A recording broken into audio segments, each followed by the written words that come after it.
everybody, GameHounds podcast. We are here for the last show in 2 weeks, which is kind of fun. Um, how you doing, Nick? I'm doing really good. Yeah. The Steam machine came. Mm-hmm. Just last week I was complaining, like, come on, where is it? And Valve does not mess around. Like that, No. the Monday after we did the show, I Right. got the email that said you can get it. Right. So I I got mine on Saturday, noticed it on Sunday, bought it Sunday. You get notified on Monday that yours is available. yeah, and it shipped and arrived by Friday. Mm-hmm. What day did mine arrive? Because I had it sent to Nick's place because I wasn't sure how long it was going to take. Yeah, it If turns I out was it in New was York, I wanted it to go to Nick. because the assumption is that, like, oh yeah, it'll take a couple weeks to get here. Yeah. No, it took days. Yours Mm-hmm. came on Thursday. Mm-hmm. Like So yeah. it. So I ordered mine Sunday. It came Thursday. You ordered yours Monday. It came Friday. So it takes 5 business days. Yeah, 4 business days, really. So which yeah. is impressive. And part of me was just like, God damn! In a world where everything is just slowly and shitifying into a sludge of frustrating mess everywhere Mm-hmm. around you, everything from video games to highway tolls, everything is just in shitifying. Valve's out here just like, yeah, you order it, we're gonna get it to you ASAP. Boom, Right. boom, boom. It's Right. like, oh my god. It's like, well, all of a sudden I got a flashback to like the year 2000 or 2010 when it's like, oh my god, the internet is like full of interesting things and it all Yeah. works. And it's like, oh, a world where things just work as they're Work. supposed to. Mm-hmm. I know. And I couldn't be happier. But I have to say, and I do. This is it. This is how it arrives. This is the box. Which also, the fact that it came in a box and I opened it up and it had a handle That to you can pull pull it that out. out. And when you actually open the box itself. Mm-hmm. No, I like will open open it. the box. Oh, okay. I will open it. But first For I want to tell the reference. story. Yeah. Okay, for reference, the PlayStation Pro and the PS5, they come in a box that, like, it's a big rectangle box, and you Mm-hmm. open the lid, Mm-hmm. and the lid kind of goes drew, and it's got flaps on the side so that you open it halfway. So you're like, you've got it, you've opening the lid, and it stops right there. Right, it's a clamshell. Yeah, but Yeah, I was like, it has a limit. oh, that's all I can do. There's no handle. So it's like, well, okay, I guess I'm gonna turn it upside down and slowly lift the box to get it out. It's like, this is fucking stupid. Yeah. And so I Yeah. open up the Well, valve and it's like, oh, it's a handle. Wow, that's convenient. How yeah. user friendly. It's so nice to have something user friendly for a change. Yeah. Yeah. Well, I mean, I might as well. I guess I could open it. So I had to retape Hi, it. Fun Manicatti. fun fact. Hey, fun fact. Don't use this as a carrying case Okay. because unless you retape it, it comes with a little. It took me forever to figure out how to open it. Ditto. Okay, all right. So I'm maybe not the only one. Where I'm like, maybe my what? it's it's too user You could see friendly. where I was pulling. Like, wait, this doesn't. Oh, It's too nice because, yeah, I'm like, how the fuck do you open this? And I see, oh, there's just a little flap of tape. You yeah. pull that off, and then it slides out very elegantly. But it's like, well, Right, right. it's too elegant. I Too never would have elegant. thought to do that. So yeah. You pull this little paper tab and it just opens. Problem is that once you've done that, if you try to use this as a carrying case when you're walking, the thing just Mm, opens up and your whole thing falls out. So yeah. do not use it as a carrying case unless you retape it, which I did in order to bring it here. So I just used a bit of packing tape and I will open it up. So yeah. All right. So that's the packing tape. That's essentially the equivalent of you opening it. And here is the actual opening, how to open it. Is you pull up the front and it just opens right up and there it is. which is so nice because, like I said, I was expecting something like the PlayStation where I have to hold the box upside down and gently dump the console out. I know, same thing. And all of the cabling, I've taken the cabling out. I don't have the cabling here with me, but all the cabling comes in this box here. Yeah, And on the top of the box, you pull this up and it's got the safety stuff, you never which need that. nobody ever reads and nobody ever Nope. cares about. So, but it comes in a little like black Hey, Corey. envelope. You open up the black envelope. It Black also has velvet envelope. No, it's not. it is. It's velvet. Is it? It's Oh, okay. velvetish. It's Yeah. velveteen. It's velvety. Let's just say velvety. It's Soft. Velveeta. So you don't need to take this sticker off or anything. You can just pull this Oh, flap open. okay. I totally just like kind of Yeah. ripped it up. Yeah, no, I was careful with mine. And that is it. There is your steam machine. It's, a little anticlimactic because, it's like it's just a black box. It's not, like fancy schmancy But it's and also it's a small black box. it's a very small black box as you can see. It's And it's light. It's very light. it's literally half the size of Let me the turn some I didn't put my Xbox my Series X, and it's half the size of the PS5 Pro, which itself was half the size of the PS5. yeah. So You can also black pop off. matte. Have you popped the faceplate off yet? That's No, just kind of but I fun to just do. did for the first time. Yeah. And there it is. There's the inside. There's the guts, and this is the faceplate, I guess. And it just pops Corey, off super easy, and it pops back on, I guess, super easy. Yeah, yeah. pop, Corey pop. says, I thought it was the second coming of the gray block. It is. It really is. This is LED, white LED. So when it turns on, you can actually, it, lights up, so you can actually see very easily that it's turned on. And it is super easy to set up. You've got DisplayPort, you've got HDMI, you've got the power cable, you've got Ethernet. Surprisingly lacking in these, which has me a little concerned. What are they? That's the USB-A, USB-A, and USB-C. Only one USB-C Well, you've and also two got USB-As. USB on the front. Oh, that's true. I forgot about that. Two Yeah. USB-As and a USB-C in the front. I really kind of wish there were two USB-Cs in the front because if you have a USB-C controller, that's the other thing that I you have to mean, keep in mind is all. that in order to set up, because I got Oh, mine yeah. without the controller, Nick, you got with the controller.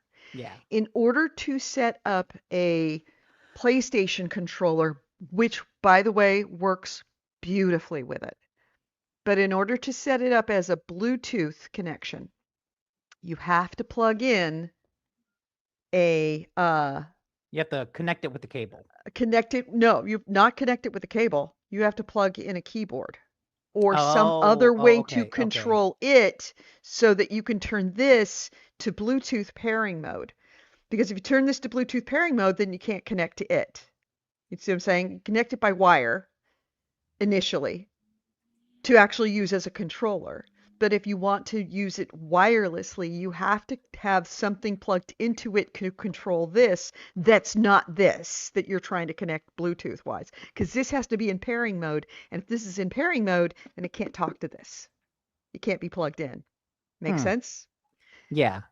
So, but you can control, you can connect a keyboard, you can connect just about everything else. And I have played it wired. I didn't connect a keyboard to it or anything else in order to connect it. And I didn't test it with an Xbox controller, even though I have one. Oh, I Hmm. have a fly in my, hold a second. I have a fly in Okay. my house, which I hate flies, but it's because I left my screen door open. AC Race Um, asks, "Are you going to get the Gamer's Nexus faceplate that's supposed to improve cooling?" I don't And think I so. would say no, just because I don't think it needs cooling. But also, I went to their website, and honestly, the faceplates just actually look really cool. Yeah. Like cooling aside, it's like, oh man, they're kind of like a angled cyberpunk style grating, Yeah, and it kind of just looks cool. it does. But yeah, the faceplate just pops right off. It's concerningly, it appears to be um, magnetic, which is Yes. odd to have on a computer. But it's very strong. I mean, it stays put. It's not like it's going to go anywhere. You do have to give it a Hmm. little bit of a tug to take it off, but it pops off very Yeah, easily. the strong magnets. Right, but to have strong magnets next to your hard drive is a little like uh that being said, I've played with it. I loaded 2 games into it. Yeah, might as well do this. I loaded 2 games into this, and this is not unfortunately going to be part of the podcast because, of course, it's show and tell. Doesn't make a very good audio podcast, which is why I'm doing it now. Um, it I loaded 2 games initially. I loaded the demo for Onimusha, and I loaded a game that I discovered mostly because I was looking for something to play on the Steam Deck for the trip. And I remembered how much Nick loved it, and I remember his description of it, and I thought, that sounds cool. Cult of the Lamb, which Yeah, is fuck Steam yeah. Deck optimized. So I was playing it quite a lot before this thing arrived, all week on the Steam Deck. And I loaded it onto here because one of the big advantages for me is that you have seamless connection between your cloud saves. So you can play it here, shut it down, go here, and pick back right back up where you left, and vice versa. So, and I wanted to test that capability too. So, Animusha looks gorgeous. It looks gorgeous. It really does. Now, I was using a 4K TV, so consider that a lot of it has to do with the display of the TV. But I was using a 4K TV and just plugged it right in, loaded it on. I got my Valve account all loaded in, and it was as easy as setting up a Steam Deck, which is just scan the. If you have Steam already on your phone, you just scan the QR code, and it logs you in. Same thing with this, beautifully. The interface is exactly the Steam interface, no different. Um, then I loaded Onimusha, put it in here, downloaded very, very quickly. I was using Wi-Fi, downloaded on Wi-Fi very quickly, then loaded it up, and it looks really pretty. It looked really pretty. I didn't play much of it because I wanted to also test something that I knew would take a little more time, which was the transfer capabilities. Like, how good is it to play Cult of the Lamb here, cloud save, shut it down, Mm. go here, turn it on, see where I load up. I also did something like that. It works flawlessly, asterisk. Oh, really? I have no asterisk. Okay. What happened? So flawlessly asterisk is that it works flawlessly. You save to your cloud, then you load this up, it'll bring it back up. However, it does take a little time for this to save to the cloud, for it to actually get that save into the cloud. Hmm.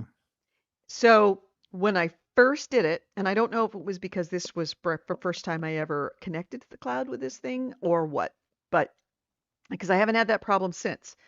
But Okay. I saved, shut it down, put it aside, turned this on, loaded a Cult of the Lamb, and it said, you have a conflict. Mm. If you play now, you will lose your save. Else on the other location, on this other location, you will Mm-hmm. override the save on your other location because it isn't completed uploading to the cloud. So just because it says saved here doesn't mean it's How long? actually into the cloud. How long was the time? I would say a minute. Okay. So it's not instantaneous. Your cloud, which makes sense. Your cloud save is not instantaneous. When it Yeah. says saved, it means it's saving to the cloud. It has not necessarily finished saving to the cloud when it starts back up again Okay, and you which is shut down. interesting because my experience, I was playing a game called The Root Trees Are Dead.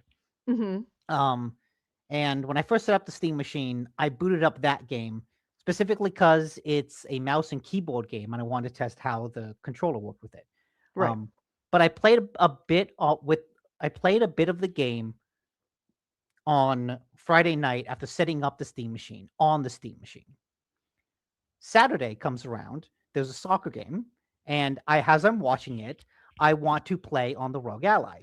So I boot up Steam on that and the Root Trees Are Dead on that and play it on the Rogue Ally while I'm watching the soccer game.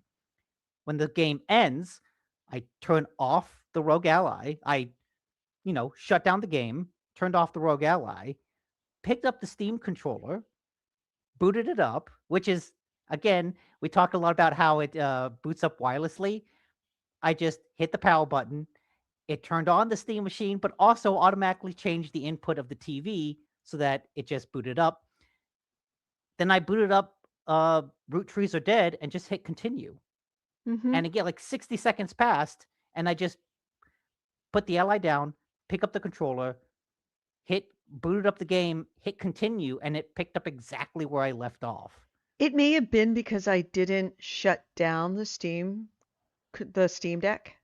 It I may have mean, been because I it was the first time, because I haven't encountered that problem since. Granted, I haven't tried to do it quite that quickly. I don't Because think you have to shut down the this was handheld. I think already you can just booted. exit the game. Right, but this was already booted.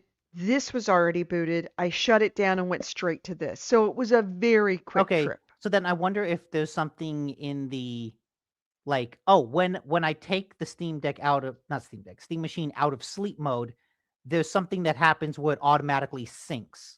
Because Mm-hmm. I was impressed that I didn't have to do any manual effort. I didn't have to manually sync anything. No, So I wonder if no, that's it's something that it does at boot up. But I guess at boot up when it comes out of sleep. That's not the same as at boot Steam up. is doing what Apple made its money doing, making it simple, making it Yes. elegant, and making it effortless. That it just thought it's an It just extremely thoughtful machine. Everything from the packaging, so far, everything I played, just somebody put some thought into this and said, you know what? It's it's a little a bit of a pain in the ass to have to do X. Could they have done this machine a year ago without having that fiddly bit of software that allows it to connect to every type of controller, or didn't have that fiddly bit that allowed you every controller when you hit the start button it turns it on and turns on your television? That they talked about how that was a bit of a technological bottleneck. Took them Mm-hmm. some time to figure that out.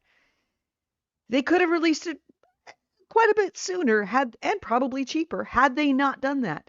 But they took the time to do it and they took the time to make sure that it worked right. This is possibly the most thoughtful machine that I have had since early days of Mac, when using a PC was awful because it was a PC. And Macs, the thing that was great about them is you plug them in and they work. This is exactly what I wanted from this machine.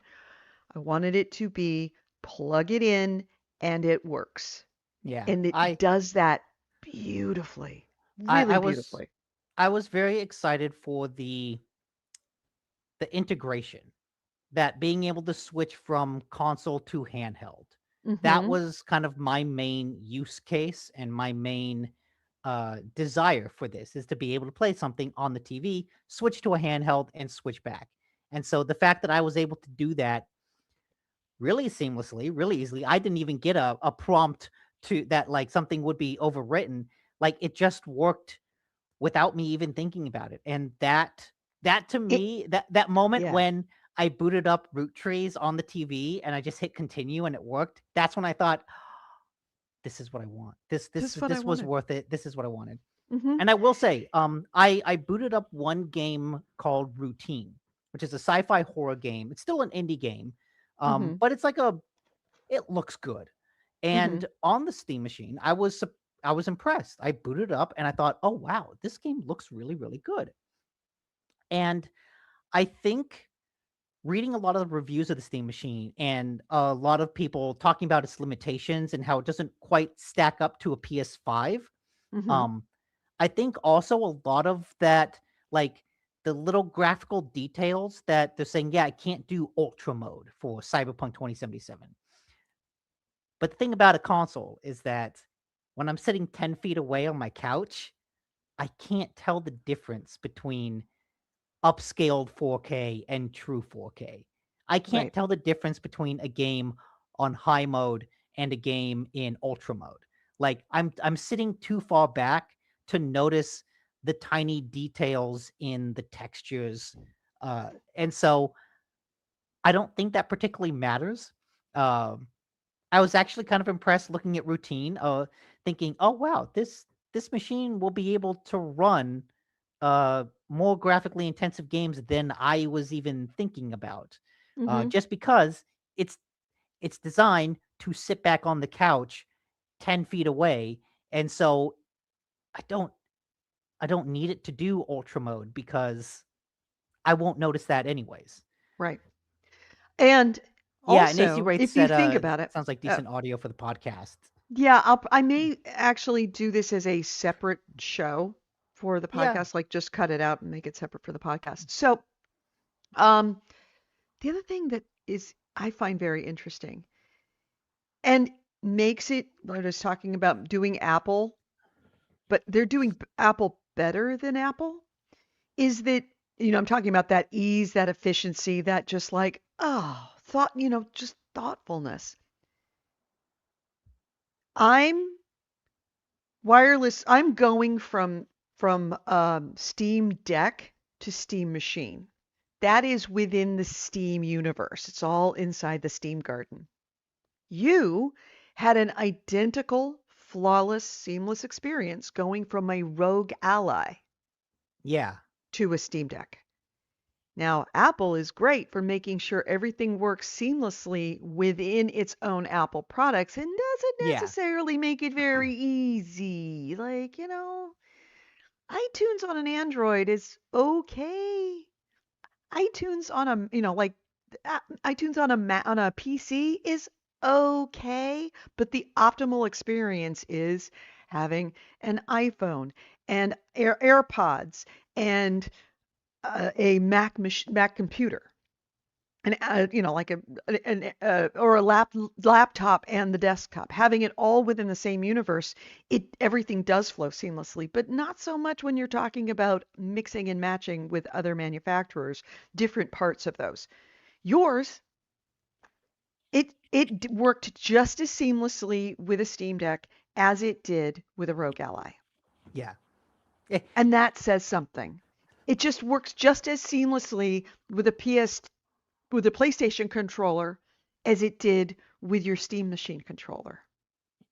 I would it imagine when I use my Xbox controller, it'll probably work just as seamlessly. Yeah. Oh, yeah, I can talk about the controller a bit when, I talk about root trees. But so that I'm not just entirely glazing Valve, I will say that for as nice as Steam OS is, uh, the storefront is still like it still feels like you're taking something from the PC and you're trying to translate it to a controller, but there's still a lot of I'm on a page and I want to scroll down. Mm-hmm. I'm gonna hit down on the D-pad. I'm gonna go doot doot doot doot to another menu item, menu item, menu item, menu item, menu item. Then I get to scroll. Then I get to scroll.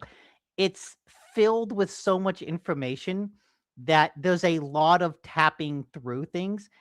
Compare that to like the PSN store Mm-hmm. where you're just kind of looking at a page and you jump to a page and you jump to a page. You open up a game page and it's just, oh, scroll down, scroll up, all the information is there. The game page on SteamOS is, yeah, here's a game page. You can also jump to another page and then jump to another page and then jump to another page. And then you can jump back and then you can scroll up and down each of those. It's like, Mm-hmm. okay, there's a lot here. You've done a good job to condense it, but it also feels It feels web based. Yes, it does. It feels web-based, not controller-based. Mm-hmm. Right. And which I'm fine with, honestly. Uh, I don't know that I would. Could you optimize the Steam I don't Deck know how operating system so it would be more it's controller type it's less friendly or about. TV friendly as opposed to your monitor? Oh yeah, it's But like it's very mouse based, and it's less yeah, about mouse it's not based. about the operating system. It's about the UI. Yeah, the UI. Right. Could they And make a difference like UI skin on for this thing? Sure. Should they? No. No. I there are kind of always like ways the to uniformity because streamline things. I know exactly where everything is. Here's a case in point. Have you ever tried to use the uh, PlayStation Store or even the Xbox Store and buy something on your laptop? No, because Yeah, because you A, always use your control. Xbox Your Xbox doesn't offer that functionality. But Mhm. with PlayStation, I use the app on my phone. Right, use the app on your They have a phone. phone app. But if you ever tried to use your computer, your actual laptop, it is a fucking impossible to find everything because, of course, they've gone from a controller-based, TV-based kind of thing, and they've changed the UI to make it more mouse and keyboard web-based, like you would feel like it was a web page, which it is. And you get lost because you're used to where things are. And then you come here and it's like, I cannot fucking find anything. I can't fucking find anything on this thing. It's all there, but it's all in different places. The uniformity of I went in, I instantly knew where I was on the Steam page. As soon as I loaded up, it was like I had no question where my library was, no question where the settings were, no question about anything. It was exactly the same. And I think there's a value in that same experience across all different platforms, be it Steam Machine, be it Steam Deck, be it your PC. You'll know where everything is all the time. Nobody's hidden it under a different place or because of slightly different skin or whatever. So, bottom line, well, do talk about the controller because I think I'm going to Yes. release this separately, the podcast. So rather than Yeah, actually no, talk about it in I relation want to the to games, talk about the controller. yeah, I want to talk about the controller. Okay. It's a good controller. It's not great. I think in terms of just general ergonomic feel, especially Mm-hmm. in the few minutes I played of routine, which is a kind of more typical uh it controls like a first person game because it is a first person game. That immediately made me realize, oh yeah, the PlayStation controller feels better. Um on the Steam controller, the thumb pads are just like higher up on the controller than it is on PlayStation. So on PlayStation, the controllers are just kind of down here. On the Steam controller, they're like farther up because you have to make room for the mouse pads. Mm-hmm. And so that by itself is a little like it feels a little weird. It's like I'm stretching my thumbs to get it. On the plus side, there are two uh, back buttons that you can hit on the underside of the controller. So that gives you a lot more flexibility to kind of remap controls because Mm-hmm. you go from, I don't know, was it 10 buttons to 14 buttons. So it's just kind of nice to have those options for remapping. But the game that I spent the most time with, The Root Trees Are Dead, is a mouse and keyboard game. Like so full on mouse and keyboard. I had to like spend at least an hour remapping the controls on the Steam controller Mm. to get it to work nicely. To think, okay, because there's The Root Trees Are Dead is the game that I played. It's kind of a detective game, but you are clicking on fields and then typing. And then you're using the mouse to scroll up and down menus and then clicking into a field and typing. So what I would found was that if I just had the controller activated, I could use the sticks to move the mouse along the screen. I could use the trigger buttons to click that mouse, But when I clicked into a field, that didn't bring up the keyboard. So I had to go Right. into the controls and specifically map a button to bring up the keyboard. And but as I'm in there, I'm thinking, okay, what do I want to do? I want this to map the keyboard. I want the triggers to zoom in and out of this cork board that I'm looking at. And I want to change the sensitivity of the mouse so that one stick is really sensitive. No, one stick is not sensitive, so I can use that for fine-tuned control. The other stick is more sensitive so that I can flick across the screen really quickly. So again, there's a impressive level of customization to all of that. That's really Mm-hmm. nice. Um, but then once I did click into the field, that keyboard popped up. I have to type. And there's a lot of typing in The Root Trees Are Dead. And that's what in the video these two mouse pads are for. And it took a little moment to kind of wrap my head around because the keyboard that pops up, you have to use both mouse pads for it, which makes sense once I kind of figured it out. Um, the mouse depends, there's like a one-to-one correlation of where your thumb is going and where on the keyboard you're going. So if you put your thumb in the middle on the left side, that cursor will appear in like the middle half of the left side of the keyboard. So you're kind of constantly moving around two different cursors on screen because you're using two different trackpads. But that means that you can kind of pretty easily click a button, click a button, click, click, click, click, click, click, click. And again, you can change the sensitivity of all that. I didn't quite get into changing the sensitivity of the trackpad. It might be a little too sensitive for me, but by the time I finished the game, I was pretty easily able to intuitively have the buttons and go, okay, click this, just like type things out and then hit the trigger as enter. And it worked. And I was kind of impressed that what was, according to Steam, like a full on, no, no, no, you need a mouse and keyboard for this. Like, you're going to use a controller? Fuck you. It needs a mouse and keyboard. And I was able to play that game in its entirety, leaning back on the couch 10 feet away, my feet up on the coffee table. And Rachel even asked, like, well, you could plug in, like, if it's a mouse and keyboard game, you could plug in a keyboard. Like, we could get you one of those, big square things that you sit on so you can have a mouse and keyboard on it on the couch. And I specifically said, fuck that. I don't want all that shit. I just want the controller. And in that regard, it worked.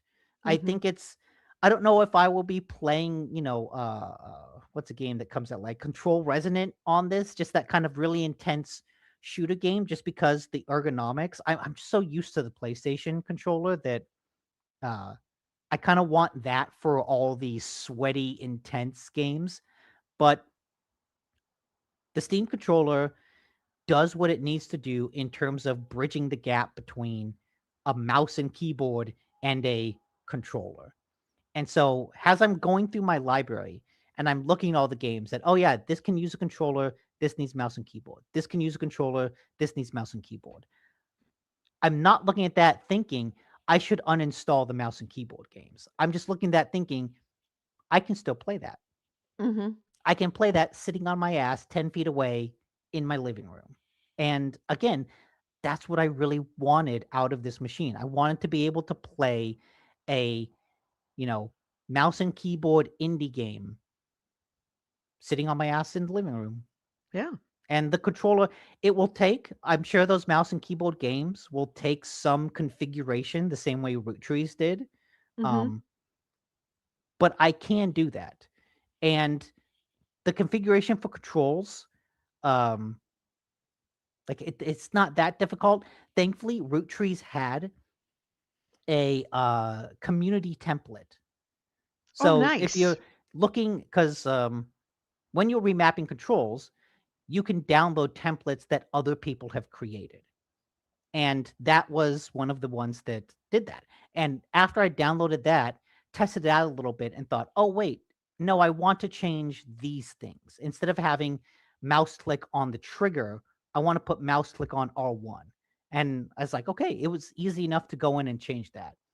Mm-hmm. Especially easy because I can have the game running, go into the controller layout, remap the controls, go back to the game without resetting it, and all of those changes take effect. Yeah. So yeah, it took a bit of like getting used to, but again, the goal was to play mouse and keyboard games in the living room, and this can do that. Mm-hmm. Yep. It is exactly what I hoped it would be. Exactly, if not more so, of what I hoped it would be. That I knew that I wanted something in my life that was like this. I didn't realize how much I wanted it until I actually had it. Yeah. And I am so happy that I bought it. good, because I'm not happy that I you spent a were thousand like, dollars on it. I would have much preferred it to be an $800 machine. I would have been much happier it was an $800 machine. okay. But that's not Valve's fault at all. And as much crap as Valve got about that price, and I heard a lot of podcasts that just lost their minds that they would have to spend $1,000 on something that didn't I even have a controller. Who It's wants a to buy? lot of That's what. money. Who buys a console without a controller? I'm like, this one, you can do that. You can absolutely do that because it's Valve. They thought about this. They realized this is a thing we want to have people be able to do is to use whatever you want. So, Although I do imagine that's going to be a new standard going forward, just as a way to like keep price down. right. Oh, yeah, absolutely. Absolutely. But I think that, I mean, I don't know that PlayStation could do that because that's always the thing is that they always update the controller when They they will. update the machine. I still suspect PlayStation 6 will ship without a controller just so they can have like a 99.99 999.99 version Yeah. of the An console. under $1,000 version of the console. They Yeah. might, but nobody would nobody would buy a PlayStation 5 without a new controller. Maybe they They would. just wouldn't. It depends if it what does the controller do? That's the question. Does it do anything Possible. new? Possible. Either But way, like yeah, this is the machine I was hoping it would be, and I'm super excited. And there's a reason why I don't have any of the controls with it, because it is the only machine that I am going to insist stays over at the boyfriend's house. The PlayStation I brought here, and I proceeded to not be able to play the PlayStation because I'm never over here. I'm always over at his place. This thing's going with me. It's going to stay over at his place because I'm going to play it all the time. And and the other nice thing about it, it is so small. yes. It If really anything, is. they should have taken a cue from the GameCube and put a handle on the box itself. Yeah, yeah. Well, I don't know if I mean, that's asking for trouble. I wish that it had a carrying case that came with it, that even if it was just a soft carrying case, so that I could just carry it with me, stick it in my backpack, because I could easily stick this in my backpack and take it Hmm. with me. It is not too big, it is not too heavy. And you look at things like the PS5 that is massive. It is PS5 a is huge. huge machine. And you look at the Xbox Series X. It is a huge machine. Now, It's both of big. It's both of big. those have hard drives on them, so I wouldn't feel comfortable putting either one of those in a backpack. I would absolutely have to put them somewhere. Also, here's another thing. I'm just gonna like quibble about comparing console to console. Have you ever tried to pack a PS5 if you don't have the original packaging? Yes, because when I It's got the Pro, I put the PS5 into the Pro box. right. Okay, but you had the box for the Pro, so you had some kind of manufacturer packaging. Except that the manufacturer's packaging was designed for the ergonomics of the Pro, which, as I said before, is half the size of the PS5. Okay. So that didn't Um, work. if you have ever tried to move a PS5 from, say, your house to your boyfriend's house, and then from your boyfriend's house to your apartment, You can't just stick it in a box. It's gonna slide around because it is unwieldy weight-wise, is it unwieldy size-wise, and it is irregular in all shapes. It's not even square anywhere. There's nowhere that you have to pack things around it to keep it from shifting around. Mhm. This is a box. I could Yeah, stick it in if I was moving, I could stick it in a box and put other things around it, other boxes around it, and they would all fit. It's not hard to move. It's not hard to accommodate. yes, You can just put it somewhere. yes, but Yeah. my counterpoint, Yeah. it just doesn't look as cool. It doesn't look as cool, but I that's all I right. honestly, I honestly, I love that the PlayStation 5 is like, fuck it, let's add wings. Because it when I look at it in the TV stand, it looks like kind of a cool, weird art piece. Compare that to both the Xbox and the Steam machine. I've got like two levels on the TV stand. Top has the Mhm. PlayStation, bottom has the Xbox and now Steam machine. The bottom is just like, here's a tiny black box, here's a tiny black rectangle. And it's like, oh, okay. Like I could shove those together and they look like one big black box. Yeah, The I'm PlayStation, at least, it looks, it's got style. I was going to It's say it got looks an stylish. aesthetic. It has like a nice style. Yeah, it's stylish. And like, if I'm gonna put something in a TV stand where people are like looking, that's it. It's a living room. If it's a black box, that's fine for sticking under the desk where no one's gonna look at it. But in the living room, I want something a little bit, I want something that's got some style, which is fair. Why I like the removable faceplate, Mhm. because I can put something a little bit more stylish on the Steam machine than just black. I disagree with you, and I think that it has a style. It's just one is a minimalist aesthetic. Your boyfriend. um, it's a minimalist aesthetic. I like the aesthetic of this in that it is, if you didn't know that it was a steam machine, it would not even register to you. It literally flows into the background of your life. It doesn't come out and scream, "Hi, I'm a game console." I like that I can put it in a corner and I know what it is, and other gamers will know what it is, but somebody else who might not know what a controller, what a Steam machine is, would have no idea what it was. It was just a black box. It could be anything. I like that it does Yeah, not draw attention to itself. It's it's quiet, it's minimalist, it's it's boring. clean, very clean lines. It's not it's elegant as opposed to the PlayStation. You're right. It does look like a piece of modern art. That is good for some things in some places, but it's not my style. I wouldn't have that style of modern art there. I like things that are Nah. Give me fucking Danish wings. Danish design. Just Nah. Danish design. Nah. I mean, I bought a Anyways, vase. Let me show you. Let me give you an example. I bought a vase. Want to show me like the vase that I is the bought? base the gray? Oh, you the new gray block, Edie? I am. These are very expensive vases that I bought when I had a lot more money. I bought a set of vases and then it was like, these are exactly what I want for my aesthetic.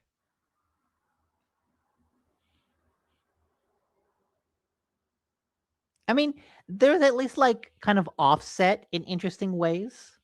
Yeah, these are my vases. I love these vases. And this thing fits in with that.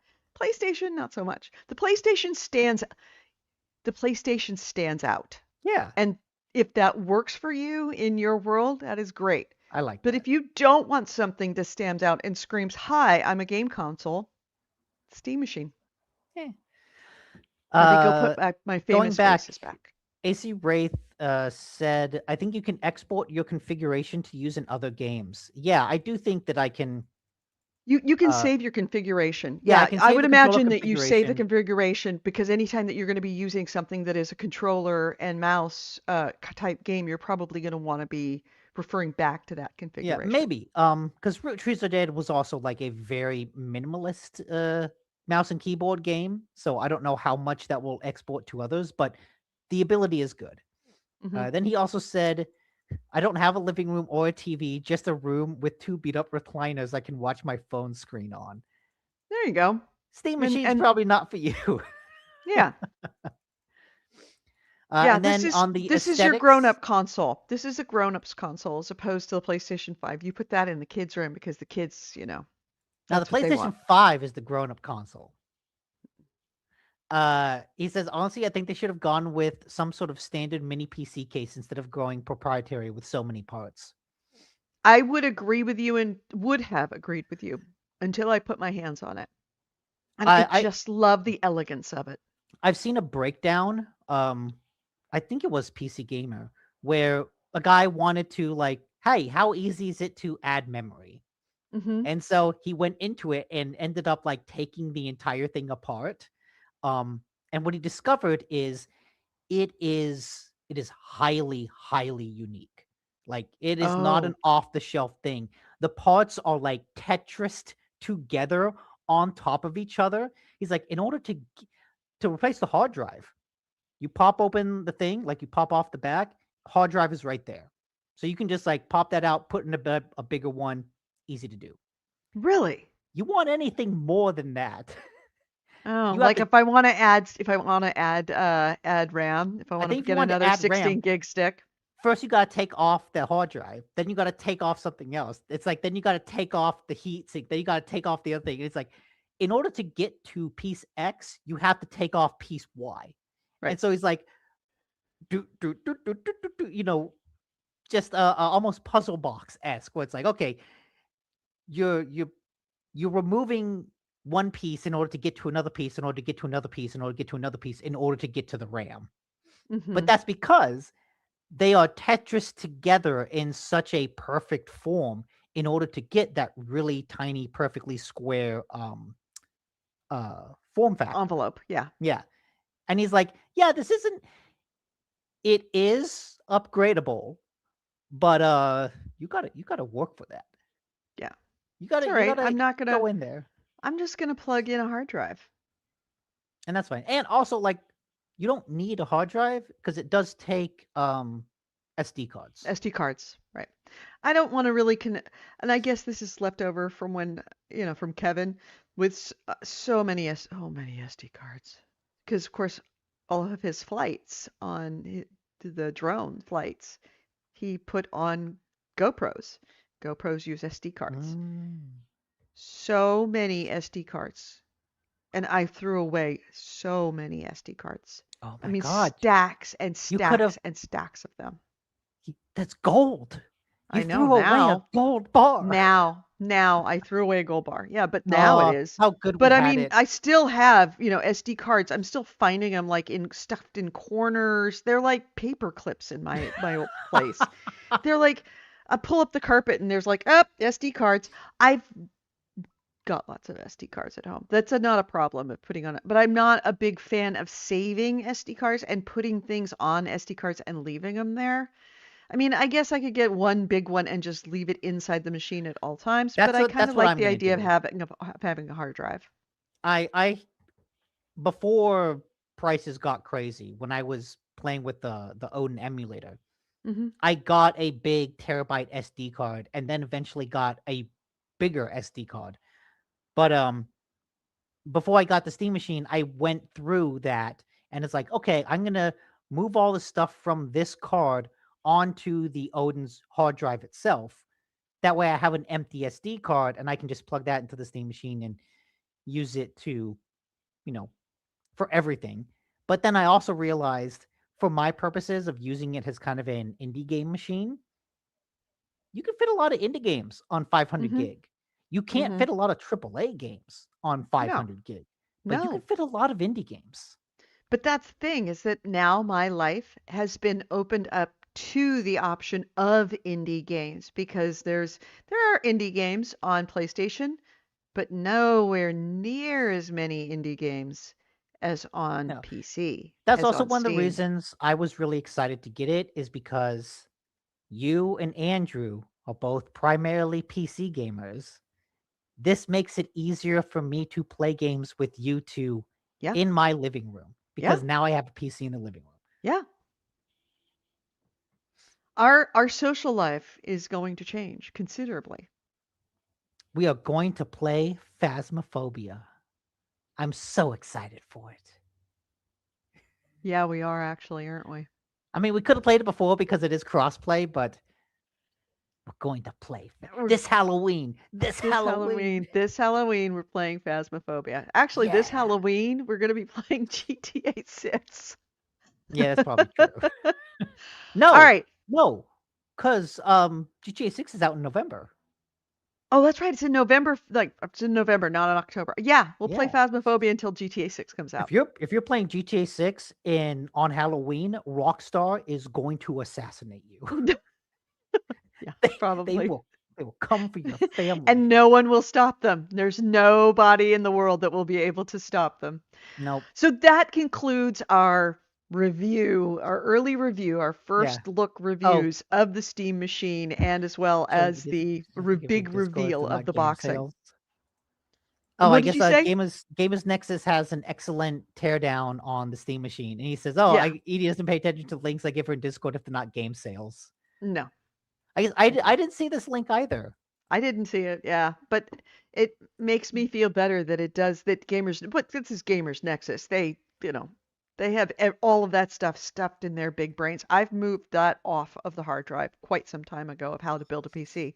So I'm the fact that it is that somebody says it's excellent repairability, that also makes me super happy because that was a concern. And that was one of the concerns on, I forget which podcast I was listening to, is they're like, why would you spend $1,000 on this when you could build your own? And if something breaks, you can replace it easily. You can repair it easily. It's like, well, you can still repair it easily. You Well, just have okay, to buy okay. you have to buy very specific parts, but then again, you always have to buy very Also, specific I feel parts. like now that I have my hands on this machine, saying you can just build one yourself. No, you can't. No, you can't. No, you will not. Even if you take all the stuff off the shelf, you're not going to get something that perfectly formatted at that level of power. And Also, also it's with a lot that more work. level of elegance of usability. Yes. And That's what you're oh, paying for. and if something breaks, you can just get it easily. No, you No, can't. you can't. That's the problem Valve ran into. That's what all consumer electronics have. The issue is if something breaks, you're fucked. If the Steam machine breaks, even if it's under warranty, you ain't getting another one. No. It'll be a while. So don't drop it. And don't use this as a Oh, but carrying that case. does. Don't But use this as a carrying case. In fact, I forgot to bring some more tape because I need to take it back. But yeah, this thing, if you try to hold it, this thing comes out and then it just falls oh out. yeah, yeah. Yeah, and it happened to me twice. Fortunately, it fell onto carpeting, but it Mm. happened to me twice trying to bring it here. So do not use this as a carrying case unless you tape It's a it back shipping down. box, not a carrying box. It's a shipping, and I'm used to using the boxes that it came in, especially if it's got a handle. It kind of wants to say, hey, you can use this as a carrying case. You can, but like I said, you've got to tape that down. Do not pick it up without this tape down because it will fall out. And because of that, it just drops right out onto the floor. And like I said, if you break it, you're not getting another one. Or Also, interestingly, it's not perfectly square. Like when you're trying to put it back into the box, there is a oh, specific it's not. There orientation. is. You have to put it in a specific orientation. It'll go that way easily. But if you try to put it in this way, it won't fit. Huh. Interesting. So there is an orientation. It looks perfectly square. It is not. There are already Steam machine carrying cases. Yeah, there should be. If I, had my 3D, if I was still at my old place and knew how to use the three 3D printers that Kevin left me, I would be making one for myself. Yeah, it looks like this one by Jasonx? Jasonx? The Don't know how to pronounce the name of the website. But that's JSOX, just not whatever. JSAUX. But they've got a little box with a strap to keep it in, and then a little strap for the Steam machine controller as well. Yeah, it's a good deal. That's not a bad, and it is I I absolutely portable in that way. I know what I'm getting you for Christmas. That's not a bad Christmas present, I'm not gonna lie. Would not mind that at all. So that concludes our Steam machine revealed, Steam controller revealed. Yeah, all reviews. If we're gonna give it out of 10, I would give it. I don't know if I would rate a console. That feels like such a weird thing to do. It is, and it's certainly early days, but so far my experience with it has been, I would say, 9.75 out of 10. That is It is bizarrely exactly what specific. I wanted. Well, it's because of that whole because only issue I had with it was that like one time of it not syncing to the cloud. But it is exactly what I hoped it would be. I said that I wanted something that I could sit down and go and be able to just play Steam games on my TV without having to get up or to fiddle or to kind of mess around. That's exactly what it does for me. I was able to launch it. I was able to log in. I was able to turn on television and turn on the machine. I was able to play instantly, and I was able to turn it off and pick this up, go downstairs, turn it on, and start again flawlessly. It is, you are paying for, yeah, you're paying for the technology and you're paying for the components. You're also paying for all the work that they did to make it as elegantly seamless an experience as possible to the height of convenience gaming. That's what this is. These, especially these two, but even just the Rogue Ally. Convenience gaming is what I wanted. Convenience gaming is exactly what I got. And Yeah, for that, it is worth the money. yeah. It for me, it's what I wanted to. I'm Hmm. still gonna always use the PlayStation for the high-end, graphical intensive, big open world games. I'm not gonna play Crimson Desert on the Steam machine. Um, but I'm gonna use it for everything else. I want it for all the indie games. I want it for the mouse and keyboard games that don't have ports. I want it for things like Routine and Subnautica 2 that aren't on PlayStation. Um, and in that regard, being able to play those PC only games, whether they just be only released in early access, whether they be mouse and keyboard games, and to be able to do that on my living room couch Hmm.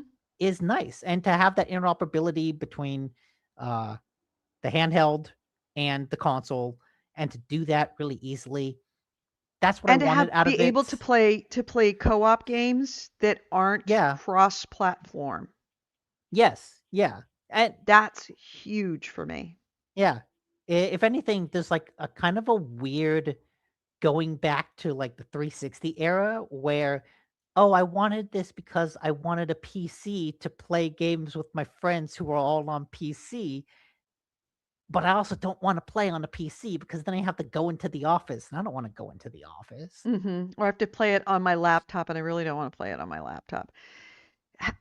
How this would have changed, for example, the thing that comes to mind is Baldur's Gate 3. The last thing that they did was cross-platform. The very last thing that they did Yeah. before they Yeah. stopped supporting it or stopped updating it was cross-platform play. And that was something that the users had asked for day one. How this would have changed that entire experience for me if I hadn't had to wait till the end of the, update lifespan to get cross-platform play to play cross-platform with you or Man, with you know other what? people. I should go back to Baldur's Gate 3.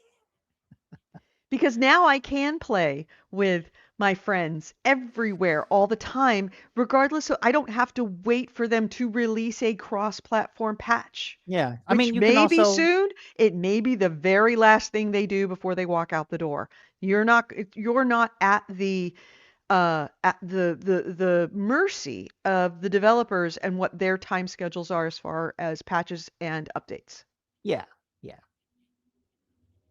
So yeah, that's our Steam Machine yeah. review. That's I our really Steam like it. Machine controller review.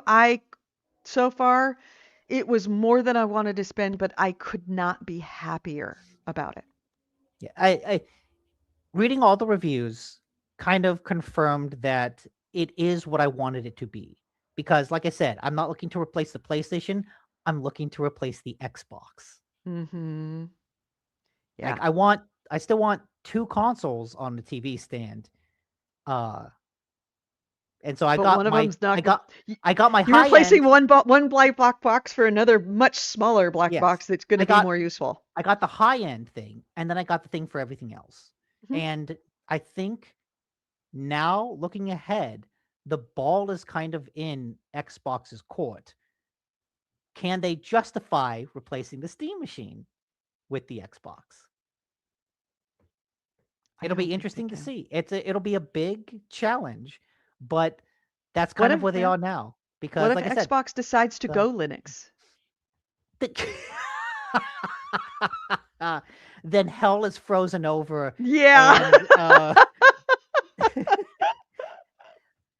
Well, Satan has taken over the earth, and he's kind of made it better. yeah. Hmm. All right.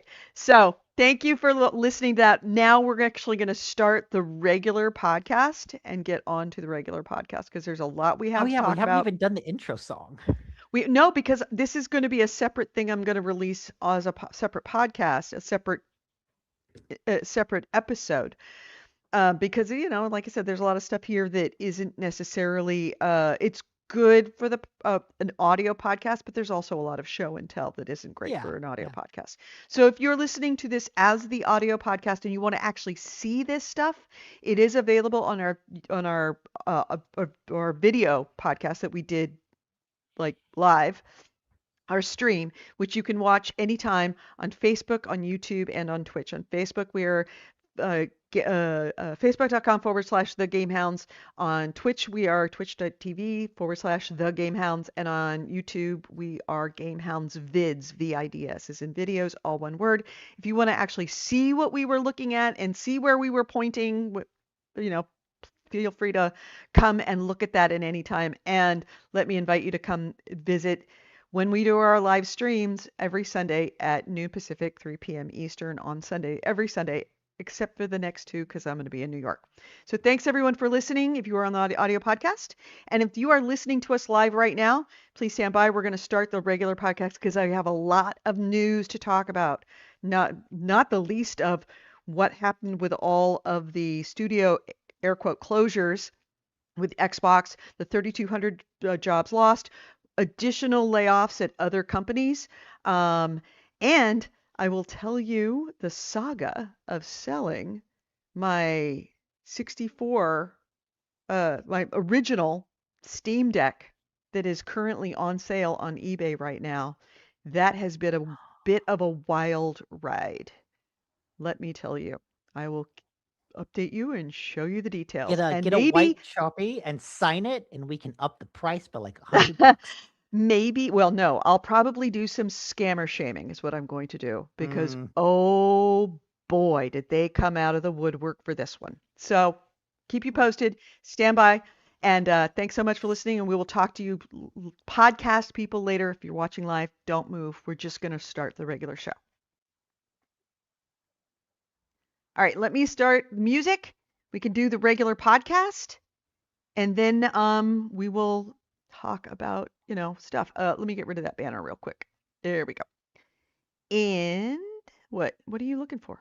I was just like, I'm gonna go, but No, you're you have taking to a count me while. down. You have to go Oh 5, 4, 3. no, it's 5, 4,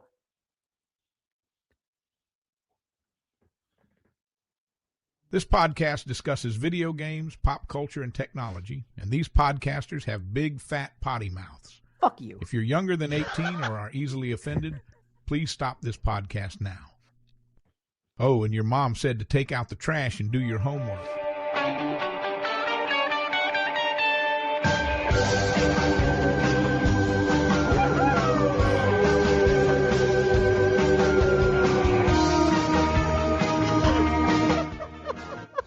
Officially my favorite start of any episode ever in the history of GameHounds. You're listening to GameHounds episode 826. We are recording this on Sunday, July 12th, 2026. I'm Edie Sellers. With me is the Mr. Potty Mouth, Nick DiNicola. We're a little Oh my punchy. God. It's a punchy day. Yeah. All right, so we just got finished with the revealing the Steam Deck or the Steam Machine that both Nick and I got this week. We won't go into it. If you haven't listened to it, we are releasing that as a separate audio podcast episode, so you don't have to like sit there and listen to us going and see this thing here and see this thing here and let me turn it around. See this here? It's kind of maybe your cup of tea if you're really interested in all the information. We talked for what? Yeah, about 40 an hour. minutes. Yeah, about an hour and did a show and tell. So if you want to go back and listen to that separately, that's fine. You don't have to. We just didn't want to bore you if you didn't want to sit through an hour of us pointing and talking about stuff you couldn't see. So let's get into, first off, games. Yes. I mentioned it when it was one of the, there's two things that I downloaded to test out the We need Steam to talk Machine. about the games again for focus on the gameplay now. Yeah, we actually focus on the gameplay. So I played two games. Well, do you want to hear about the game review or do you want to hear about the saga? Oh, yeah, I'm gonna try. I'll make it a short saga. I'll give you the short version of what's going on with the selling of the old Steam Deck. Yeah. Okay, so as I mentioned earlier, I am selling my old Steam Deck. That was the original LCD one, not the OLED one that I bought to replace it when I thought I lost it and then found it as soon as I ordered the new one. So I had two Steam Decks. It was kind of the running joke. Because I bought, and I got to give credit to that Steam Machine, because I bought that Steam Machine, and it was more money than I wanted to spend, it really inspired me on Monday morning last week. I got to sell this Steam Deck to offset the cost of that. Mm-hmm. So I went on and I put it on eBay. And I set it with a reserve price. I can say what the reserve price is now because it's still technically up and the auction is running. I put it a reserve price of $375 with a buy it now of $425 based on what I was seeing other things go for that price. It was a little $425 is about, $410 is what I was seeing it have like the past sales go for. So it's like, yeah, if you want to pay me an extra $15, that's fine. Now, my out the door price when I bought that thing was $427. So, so yeah, I'm not making money on it. I'm cracking even if they buy the breaking even. But then which is like crazy for an electronic that is what, 4 years old? 2022, yeah, November of 2022. Yeah. Well, yes and no. I mean, I'm still losing a little money because I had a reserve price on the auction that eBay charges you for that. So that cost me $32 to have that auction. So I'm not, totally breaking even on that, but I mean it's enough where I feel I'm not mad about it. So I started the auction and I got to the reserve price, but before I think I set it for $200 as the initial first bid with a reserve of $375. And within a day or two, I had somebody, it was actually already at it wasn't at $375. I think that the bid was at that point $290. Now I've done it so the buyer pays the shipping. Yeah, that's what most of them do. Scammer number one. So there's many different levels of condition of these Steam Decks out right now. Many of them are parts only. The parts only ones are selling for $250 to $300 to $275. Scammer 1 texts me, messages me through eBay and says, I'll give you $250 for it right now, and I'll pay the shipping. And I'm like, if you want it right now, it's $425. That's the buy it now price, and you pay his shipping anyway. Yeah. $250 is less than what the broken ones are for. So I just replied, no. And I would try to be nice to buyers and say, no, there is a buy it now price of $425. I'm willing to accept that if you want me to take it off. That was, all right, I'll give you credit. You're trying. You're not very smart about trying. You were insulting my intelligence by that try. I'm should I bring up my eBay page so that you can see this latest one that I'm working on that happened in the last 24 hours? Maybe? Yeah, I think I should. Yeah, okay. This one is really takes the cake. Yeah, is there anything on this page that would, no, it doesn't compromise me at all. All right, I am going to This is show just the you on the auction screen. page, right? The It's sales just page. it's my messages page to okay, a particular person who messaged me late last night. And at least And someone will see your account name. yeah, someone will see. They'll just see my first name, but everybody knows I'm Edie, so that's fine. That's not that Okay. big a deal. Let me get to a share screen of my messages, eBay messages. Yeah, this is the one that I got to say. I wouldn't be publicly shaming this person until this morning when I was driving over to the apartment to do this show, and I got a message from him that made me laugh so hard I almost left my lane. We're in the car. So here it is. I don't know. Can you see it? No, not yet. I see you have it up on there. There we go. All right.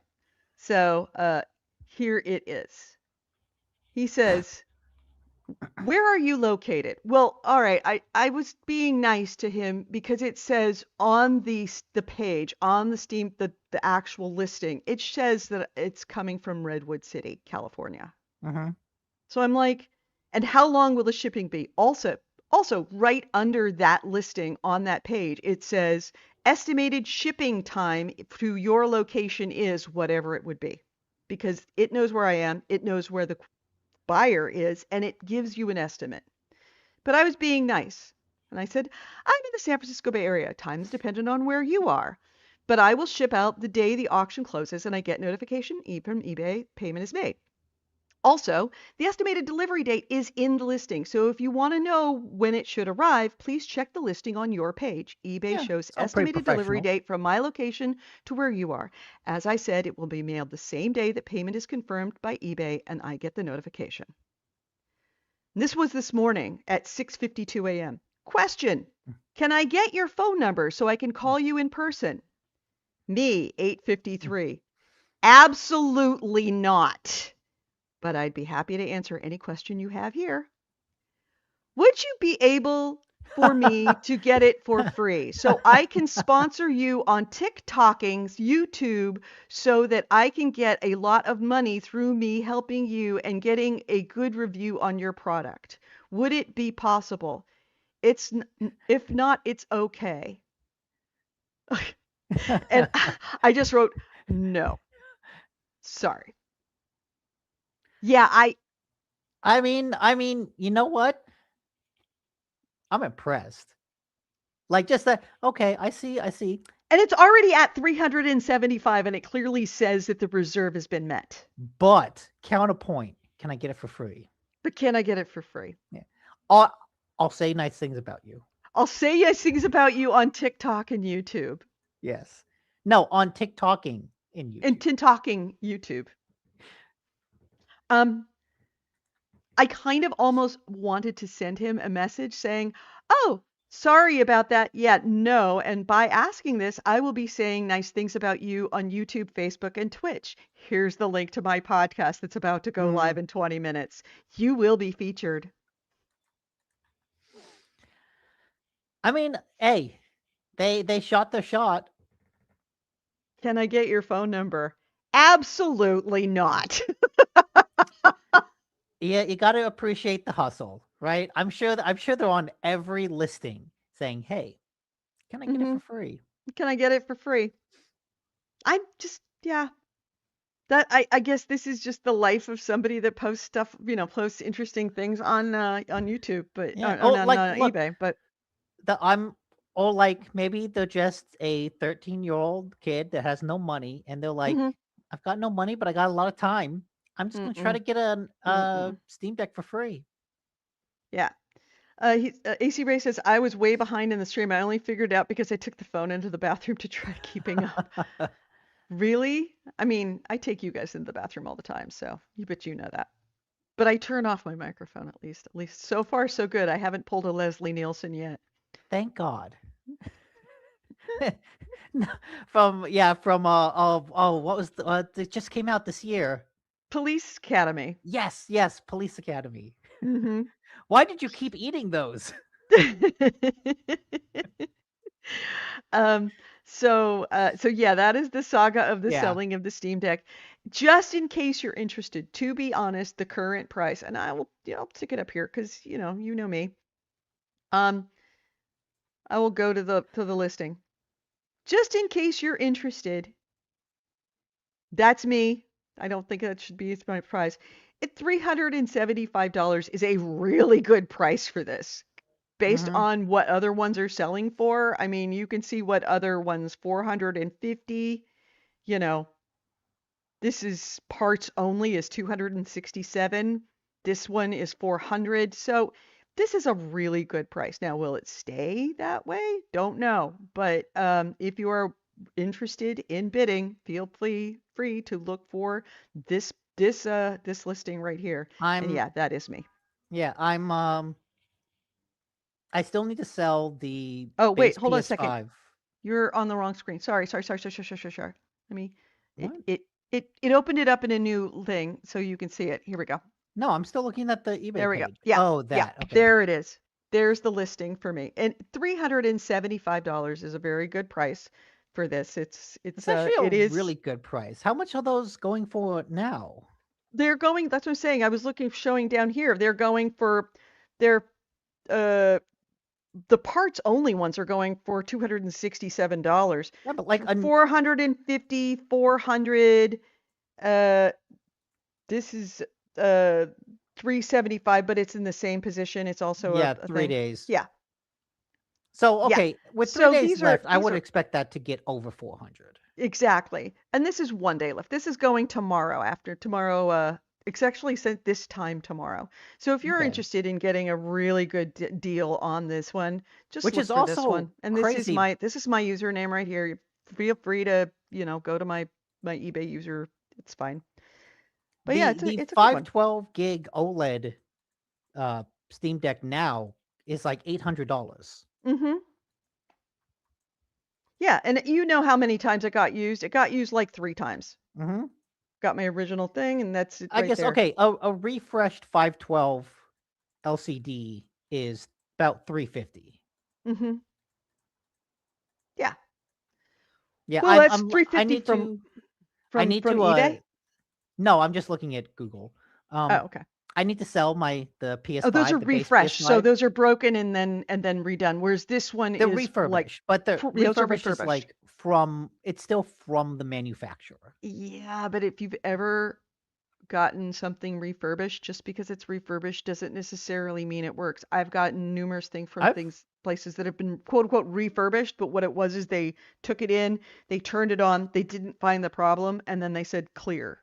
mhm. And then only, a month down the way, it's broken again, I've bought a couple and of you have to go to refurbished it. things. I've usually had a good experience. It all depends on the company. It all depends on the company. Mm. I don't know what Valve does as far as testing is concerned. If it gets something, if it like says, oh, it has this problem and they can't immediately duplicate it, whether they actually go through and do something or not. Okay, my stuff is Yeah, on the way. I still need to buy to sell the PS5, and looking at eBay, I could probably, especially if maybe I hang on to it until like Sony raises the prices again, I Mhm. could probably sell that thing for more than I bought it for. You might be able to do that. But Oh, yes, I see where it says Leslie Nielsen was a Naked Gun, not Police sorry, Academy. Naked Gun. Not you're right, Naked Gun. My bad. Yes. Um, But okay, you played. I want to know how you liked oh, Cult of the Lamb. yes. Call to the Lamb. So that was one of the 2 games that I tested on the Steam machine to check the cross-play between that and the Steam Deck. Damn, that's a fun game. Yeah. God damn, that's a fun game. It is so much better than it has any right to be. Um, I think my one frustration is that I wanted to make a really fucked up cult, but when I came to creating the doctrines for my cult, I couldn't bring myself to do the fucked up things to make it fucked up. Did you ever have Um, a sex orgy? we have not had sex orgies yet. Mm, I'm still, I'm slow playing it. But it is a perfect balance of a brawler type game, a dungeon crawler type game, and a base building game. It is the base building is I get, I get that cozy feeling from the base building part yeah. that I crave, but at the same time, it's like going out and getting resources requires you to actually crawl through the quote unquote dungeon, and um the actual combat is fun as hell, and Yeah. it it gets better as you go along because of course you get more abilities, you get more features that they you start off with just a weapon, and then you get a weapon and an ability, and then you get a weapon and a one-time ability that you can use, and they as you go through the dungeon, you can change them out to get opportunity to change them out. Then you've got these tarot cards, which the more of them that you get, 4 of them come available to you, and those are the Yeah. cards that you get to use that are actually applied to you, which give you boosts or perks. Later on, you can create demons, like take a follower and create them to give them a temporary demon status, and they come into the dungeon with you. And that they add abilities, whether it be extra health or do more damage, or they can actually shoot stuff, or they can, all these other little perks. It just, it is so freaking fun. And it hits exactly right on so many different kind of craving levels, whether it be the fighting game, whether it be the story saga, because there is a story in it, Yeah. whether it be the cozy base building game, whether it be the I want to make something really fucked up. I want to sacrifice. I want to make a follower eat a stew from other dead followers. It Mm. it does it Or all.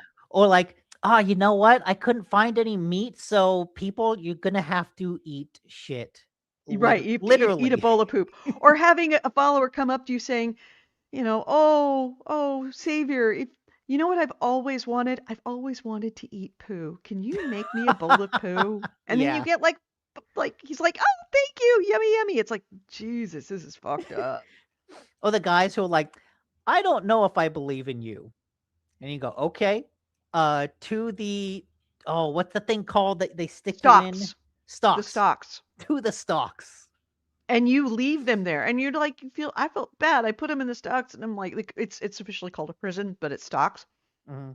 I put him in there, and I'm like, I feel really bad, and I'm re-educating him. He doesn't seem to be getting better, so I just let him go because I felt bad. And then he was starting to make other people unhappy. So it's like, okay, back in Mm. the stocks. And he's like, you know what? I'll just let you die.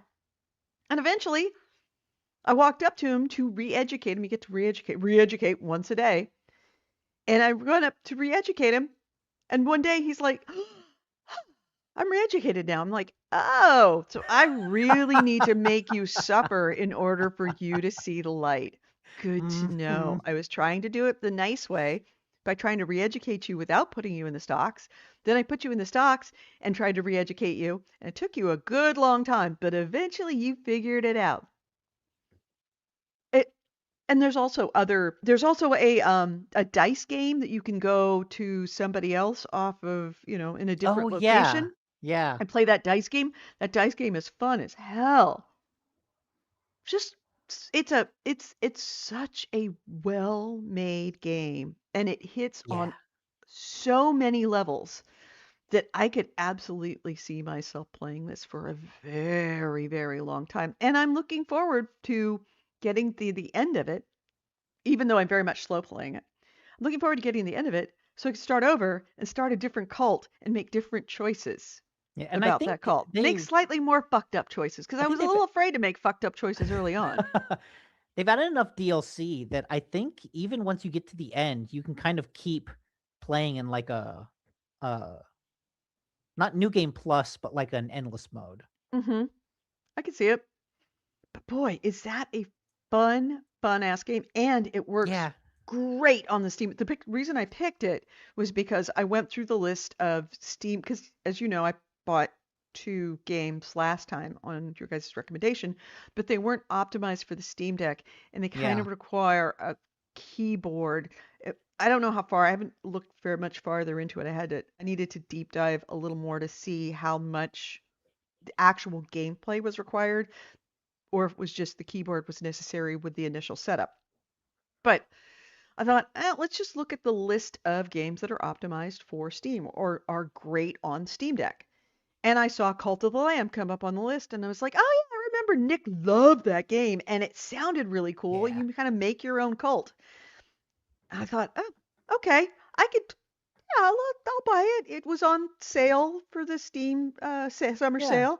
I'm like, it's a little more expensive than I wanted to spend, but I know that this is going to be a good game. I'll give it a shot. I feel really good about this because I was interested in it when Nick first mentioned it. So I know it's not, I'm probably not going to hate it Yeah. instantly. Instantly loved it. Nice. I'm glad to hear that.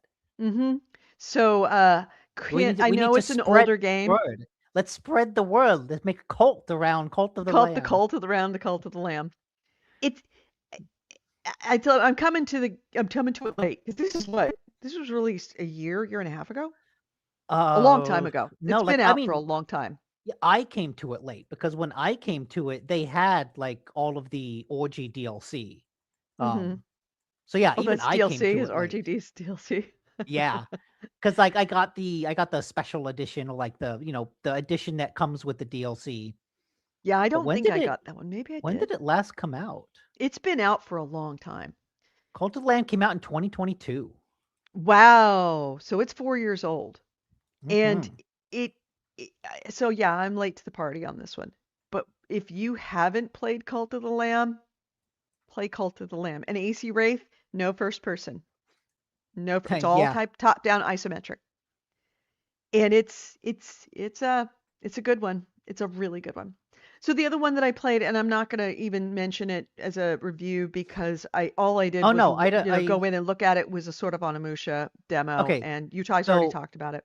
wait, I will say the looking at the Wikipedia page, the Sins of the Flesh was just a post-release update. There was a bunch of other cosmetic DLCs, but I Hmm. think there was a Blood Moon Festival update, Relics of the Old Faith, which added a post-game storyline. Uh, Okay. Sins of the Flesh added a sin mechanic, more doctrines, and Unholy Alliance added 2-player co-op. Yes. So I do have co-op available on it. Okay, yeah, then you probably got everything. Yeah. So, and I saw that there was a list under there for sins of like structures you could make that were sin structures, but I haven't found any yet. So yeah, I guess I do have it all. Oh yeah, he says do not start over. You get the option to change your build as an end game reward. Oh, good to know. Thank you. Oh, I guess you have played it. Yeah, love that Yeah, game. he Love that watched game. he watched Nakateli? Nakatili, Talili. All right. Well, it's a really good game. It's a good game. Go pick it up if you haven't played it. All right. So what did you play? Root Trees Are Dead. We talked about that. Yes. So this is oh wait, you played Onimusha demo. Did you I did. play through the game or did you just like No. I just okay. went in, looked at it, and then ran screaming back to Cult of the Lamb. Okay. Root Trees Are Dead is a detective game in the style of like Her Story, The Case of the Golden Idol, The Curse of the Golden Idol, and Return of the Obra Dinn. And this has kind of like emerged as a specific subgenre of detective game where you're given a large group of people and you're told to identify them. And so you have to go through, maybe explore an environment, maybe explore a database. And as you're exploring these areas, you're getting little bits of information about each of the people. Some are easier to identify than others. But as you fill in that information, like, okay, this guy is named Tim and he's a longshoreman. If you get a number of those identifications correct, the game locks them in and says, yes, these are correct. Good job. Go discover someone else. And so over time, as you follow various threads of evidence, you're able to lock in more people, and eventually you kind of identify the whole group of people. Root Trees Are Dead, I think, has the unfortunate situation of being a good game in a genre filled with great games. Because all the games I mentioned, Her Story is a little different from all these, but Her Story was kind of the first game that I think really did this kind of structure. That game is just an absolute masterpiece. Return of the Obra Dinn is just a stylistic, his all hell, great deduction game. Case of the Golden Idol and Curse of the Golden Idol are also just excellent, weird, moody pieces. This game is just good. And I think what kind of holds it back is the premise itself. So the Root Trees are a family of like candy moguls. And the game opens with there being a plane crash and the main like Root Tree family dies. So you've got like these three fashion model sisters, the mom and the dad, who's the president of the Root Tree Corporation at the moment. So the plane crashes, the Root Trees are dead, and someone comes to your door saying, hey, I want you to fill in this family tree. I'll tell you why later. And so you kind of start filling out the family tree, but you do that by searching the internet. And this takes place in like 1998, which I think is important because this game has a very particular vision of the internet that is no longer true. And I also don't think it was ever true, but it leads to a lot of the frustration in that instead of all these other games, in Her Story, I'm searching one database of clips to try to solve the mystery. In Obra Dinn and the Golden Idol games, I'm searching the environment to try to discover information. So I'm looking through a relatively limited space. You need that limited space. But in this game, the premise is I'm searching the internet. So what happens is you'll go to a search engine and you'll type in Gwen Root Tree, and it will give you what is essentially a summary of the search results. It won't give you the actual search results. It just gives you a summary of the search results. And so I'm looking up information about this famous actress, and it gives me like 2 paragraphs of information. And I think, well, no, wait a minute. This is the internet. Like, why I need to know who she got married and divorced from. She's a famous actress. Why is that information so hard to find? That should just be like on the front page of the results. Right. Oh, this famous actress got married. It should be a got Wikipedia. Divorced. It's Yeah. not Wikipedia. It's not. What you end It's up having AI. to do. This is a game showing you the failures of AI in that It it's giving kind of you is. what It you not the actual results and information that you're finding. It's what it deems necessary for you to know. It's only AI search summaries, which Yeah. feels insulting to the game because it's not. But so like right here, it says you find some information on a website about old films.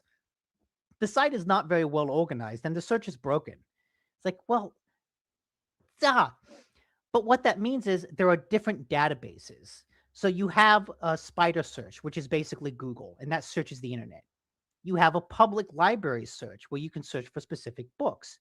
You have a periodical search that allows you to search in specific magazines. But what that means is I have to find those magazines. So if I want to look up who this famous actress got divorced from, first I have to find a like a Hollywood gossip magazine, and then that magazine will get added to periodicals. Then I have to take her name and put it into the periodical database to try to find, oh, who were her co-stars. Then I can take her co-star's name, put it into the periodical database. But I have to put it into the Hollywood gossip periodical. If I put it into the business periodical, I'll get no results. And so because the whole deduction is split up into these different databases, it just creates a lot of busy work. So instead of taking, like, one of the first things is I need to find a picture of Carl Roottree, who is the modern day current president who died in a plane crash. I Google his name. I don't get a picture. I'm like, well, Sorry, I don't understand. oh my God. I triggered Google. Shut up. No, turn off. Okay. But it's like, why is it so hard to get a picture of him? And so I spent hours not having a picture of him. And eventually there is a nice hint system in the game, to be fair. But the hint was like, oh, search for Carl Roottree in the business periodical. And I thought, oh, God damn it, fuck you. I searched his name on the search engine, and when it said no results, I was like, oh, okay, I guess there's no results. But the busy work is if you have a keyword, you have to put that into like 5 different databases in order to really fully flesh out your search. But I'm not thinking that. And so I'll get a keyword, I'll put it into the internet search, and when it says no results, my first instinct isn't to search all the periodical databases. It's okay, there's no information about this. And that's just an unfortunate result of the game. The premise of the game has you searching the internet. And so it has to find a way to Limit. limit the space. information that you're working with. Right. But that goes against the very premise.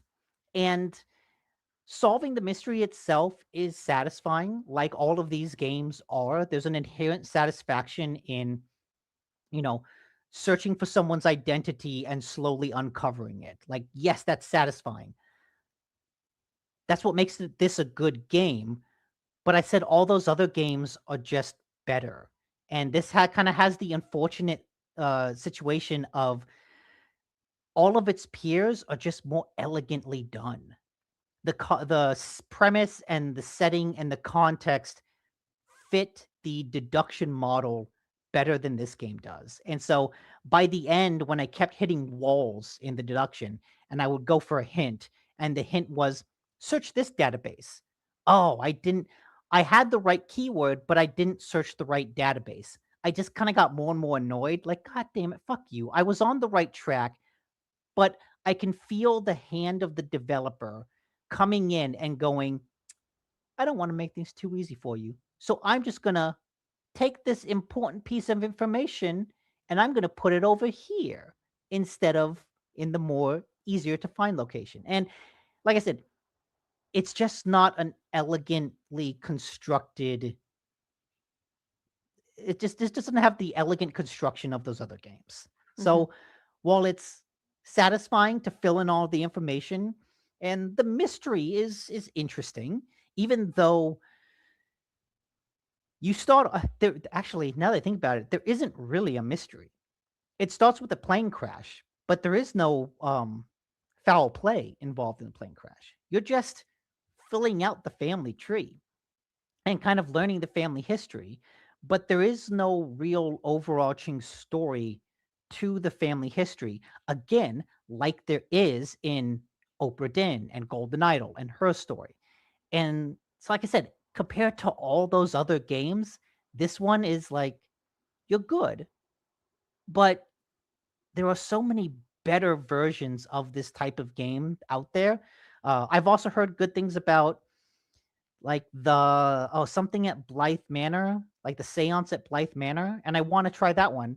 I bought both of these during the Steam sale because I like this type of game. And yeah, it was a great test case for the Steam machine. But unfortunately, the game itself starts well and then just kind of gets more annoying as I kind of see the structure and realize that, oh, all this busy work of hiding things and splitting information across multiple databases just kind of makes it harder to discover things than it needs to be. It's just like an added obstacle that doesn't need to be there. So, yeah, as good game, but there are much better things out there. I ended up being kind of disappointed and annoyed at the end of this. Andy Shao writes in the chat, and by the way, thank you. If you have any recommendations for places to eat at Oh, or yeah. things to do in New York City or Philadelphia, because I'm 2 days in New York, 2 days in Philadelphia, and 3 days back in New York, because I'm going to the Yankees game, then I'm going to the Phillies game, and then I'm going to the Mets game. Andy Shao said, "Hey Edie, I've got a good recommendation from you when you're in New York. Our biggest Chinatown is one stop away from Citi Field. You should check out Szechuan Mountain House." And here's the link for it. Yeah, hey, long time no see. I know, Andy. I I saw was your thinking, name and it's wait, like, is that him really? Or is somebody like cosplaying Andy? Because I haven't seen you in a really, really long time. So yeah, welcome back. We missed you. And yes, I do remember you. Of course I do. But yeah, Szechuan Szechuan Mountain Mountain House. House. So, okay. Trying to get those two to eat anything that's unusual is It sounds like Chinese food. Do they not like Chinese food? Don't answer they that. Don't answer that question because then I might have to hate them. I don't want to hate them. they like Chinese food, but they're very specific on things. Like Claire has an issue with chunks of meat because she doesn't like the texture. And Claire and Chris won't touch anything that is green. Like I will make meatballs and he'll see parsley in the meatballs and he's like, "What's these green things?" I'm like, "Herbs? It's just spices, Chris. It's just a spice." So, and he'll literally eat all the meat around the piece of parsley. Oh, he has a hate Okay, on so no edamame. oh no. But we've gone like I've gotten him to go to a sushi place and he Yeah. has chicken teriyaki. That's what he has. That's all he Okay. does. Look, sweet and sour chicken. It's Yeah. boneless. Sweet and sour chicken. It's Right. She loves sweet and sour chicken. She loves lemon chicken, but frequently she's like, it's really good sauce, but the texture. So hmm.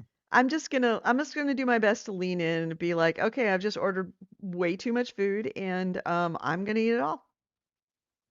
Look, That's fine. you order a bunch of food, and then you have leftovers to take with you to Jack in the Yeah. Box Yeah, and for and them. he wants to hit like the very, I don't want to say touristy, but he wants to hit like the because this is also her first time in New York.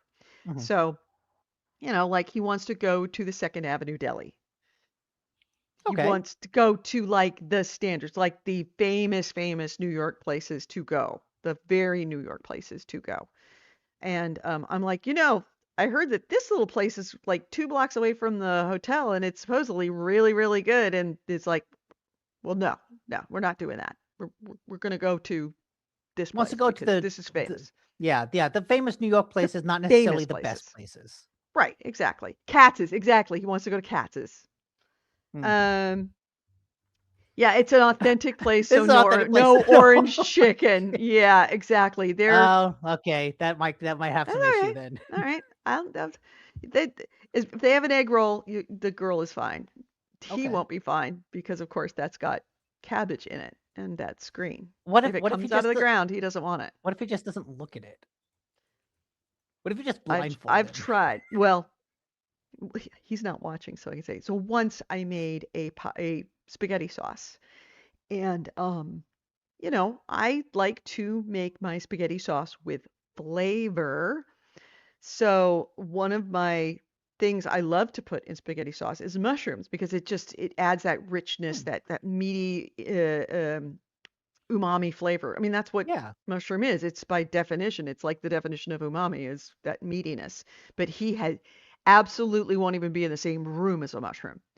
So I minced up mushrooms as small as I possibly could and put that into the meat sauce. And he asks, "Is there anything?" The first thing he says, "Is there anything funny in it?" That's his answer. Are there any funny? His patented words. Are there any funny bits in this? And I was gonna say, I hate lying. I hate lying. But I said, nope. And both of them are like, this pasta sauce is really good. I'm like, It's just, it's just out of the bottle, and I just added a few more spices. Well, what kind of spices? Like so, a little extra salt, a little extra pepper, maybe some thyme. Okay. But I did thyme is not green. mention, I did, right. Like he was like, thyme, but it's like, it's just a spice, Chris. It's a dried leaf. It's fine. But It's if it tastes not, good, why does it matter? right. Like, He, normally, if you get to this tastes good, then what's in it shouldn't matter. I know. I know. But, and I did not mention that one of the things that made it especially delicious was minced, sauteed mushrooms that I, put in there and then, cooked so that it was no longer identifiable as mushrooms. Okay, so now are they asking, and whenever you have pasta, are they like, Edie, can you make your special pasta sauce? It was really good. Mm-hmm. Mm-hmm. You're doing good. Yeah. Yeah. Okay. Yeah. Katz's Lindustry is probably the most popular pizza joint right now. Andy Shez and Scar's Pizza. Okay. Because that's the one thing that we can't agree on in pizza. Because I like Grimaldi's Pizza in the Bronx. That's by far no, Brooklyn. I think it's Grimaldi's. That's good pizza. But if we have a recommendation for a pizza place, I can, because Chris has had Grimaldi's Pizza and says it wasn't that great. I'm like, Okay, really? I thought we it was got two fucking pizza places fantastic here pizza. now. Yeah. And pizza seems to be like a food type everyone can agree Yeah, on. we can't leave without having pastrami. We can't leave without having brisket. We can't have without having hot dog. We can't leave without having pizza. Okay. Those are things that we must have before we leave. When we go to Philadelphia, we have got to have a cheesesteak. I Okay. mean, essentially when I said, what do you want to do? The thing that they did was rattle off the foods that they want to try. Okay. And I'm like, okay, I can work with that. But now I have to find these places. I'm like, well, there's a place right near us, nearest place for that. And it's like, nope. If we're going to go to pastrami, we're going to go to Second Avenue Deli. It's like, okay, well, Second Avenue Deli is like all the way across town from us. It's like, okay. All right, then I guess we're taking a lot of subways and we're going to have to make a couple transfers. Oh, no, we're not transferring. We'll just take a taxi. I'm like, okay. Yeah, there we go. Grimaldi's Pizza. That is the best pizza I've ever had. I Bar none. haven't been there. Yeah, that was actually recommended to us by a horse-drawn carriage driver in Central Park. And Kevin and I were like, do we really want to trust this guy? And it's like, no, we'll do it. So we went all the way out to Brooklyn and we're like standing in line for Grimaldi's Pizza. And I'm like, in San Francisco, if you've got a bunch of tourists standing in line, guaranteed it is not good. And we got in there, we finally sat down, and it was something like 9:30, 10 o'clock at night before we finally sat down and got that pizza, and we had it. And all of a sudden, Kevin and I looked at each other. We had one bite, looked at each other, and said, now I get it. Now I get it. This is fucking fantastic pizza. Like you don't understand how good pizza can be until you've had really good New York pizza, and Grimaldi's pizza is really good pizza. You should take something that he likes, put green food coloring on it. No, I'm not gonna do that. Man, no. I'm setting myself up for more misery. The best that I can do is sneak stuff into his food. And when I say to him, you should eat a vegetable sometime, and he's like, no, I take a pill that's equivalent to 10 pounds Oh of my broccoli God. a day. That's his answer. Okay. He'll either die young or live longer than any of us with a smug look on Yeah, his fucking right. face. Is what it's Right. gonna be. Mm-hmm. Yeah. Yeah. All right. So, Root Used Tree's to be a dead. few I gotta go. Grimaldis around the city, but they closed them all. The original in Brooklyn is the only one Yeah. left. Yeah, and that was the one I went to, and it was well worth standing in line for an hour with Kevin and me just looking at each other like, are we joking? Are we going to do this? Are we really going to do this? I mean, we've been here for 45 minutes. It's like, we've already been here for 45 minutes. What else are we going to eat? It's like, well, okay. It At that point, it was going to be very hard to impress us. And as soon as Yeah. we had a bite, we're like, that was worth the wait. That was Okay. worth the trip. It Good. was worth the long trip to get here. It was worth the long standing in line. That pizza was amazing. Yeah. Yeah. Every restaurant I love closes. Yeah, a lot of restaurants around here that the boyfriend and the girl child loved are all closed. There's a breakfast place in the area that closed over the pandemic that was Mm, wherever we go, they mention Mimi's. It's a requirement. If I we think go I've out heard to of breakfast, Mimi's. apparently it was fantastic. And, it closed during the pandemic. It didn't survive, Mm. which is a shame. All right, moving on. Anything else we want to talk about before we move on Yes. to news? No, that was all that I played. There's by the time we get back, I'll have a lot more games to talk about. There's a Oh yeah. Netflix game that I want to play. That's like a choose your own adventure, 40-minute long game where like a killer appears in a girl's apartment and you have to help her escape. It's got Zoe Kravitz and Sadie Sink doing the voices. And it's like, okay, 40-minute long, like episode long, choose your own adventure little thriller. Is it on the iPhone or is it? I mean, it's a Netflix game. You start it on the TV, and then you have to use a QR code to activate the controller on your phone. But So I you play looked it for on your TV, but you play it. Yes, you play it I on your looked TV for and it. phone. I looked for it on the phone, not available on the phone, only available on the TV app. Oh, interesting. Oh, okay. I'm down for that. I may try and play that this week. I was thinking that would be great to be playing on the trip, but no, obviously not. But I may try and do that tonight. That sounds kind of Yeah. fun. All right. Then I got a On bunch of other things, but we can get to that news. note, oh yeah, in another, news that before we hit the news, actually, it's probably something I should have said. So, Friday, my Friday, in addition to picking up the Steam Deck, the reason why I didn't pick it up Thursday is I was busy cleansing because Friday morning I went to the Scope Up Your Asphologist. Ah, pleasant. I had a colonoscopy. So when you saw me, I was freshly off of general anesthesia. I sort of barely remember picking that up from you. I remember coming in, I remember seeing you. I remember seeing Rachel, but I really don't remember anything we talked about. We didn't talk 'Cause about much. You came in and picked it up. Yeah, Yeah. I mean, I got picked up by the boyfriend from the hospital after the colonoscopy, freshly woken up. I mean, by the time I talked to you, I was less than an hour out of general anesthesia. And then picked up the girl child from a sleepover, and then stopped on the way to pick up you, and then had the Steam Deck. And I can't believe I stayed awake to play with the Steam Deck because You seemed impressively sober and like in it when you came that's what over. general anesthesia does. It's the truth serum. It's really the truth serum. Mm. I'm freshly woken up, like less than 2 or 3 minutes from being dead asleep, rolled back to recovery, and waking up as they're rolling me into my spot. And they're calling Chris to come pick me up. And it's like, okay, I'm going to call Chris in with instructions. She's sitting next to me. And I was like, okay, well, the instructions, you want to go really slow, but Chris, he doesn't, you might want to say it twice because he just doesn't listen to shit. And I'm like, and as that's coming out of my mouth, I'm starting to sober up even a little bit more. And I realize, wow, did I just say that out loud? And she goes, yeah, anesthesia is the truth serum. It really, really is.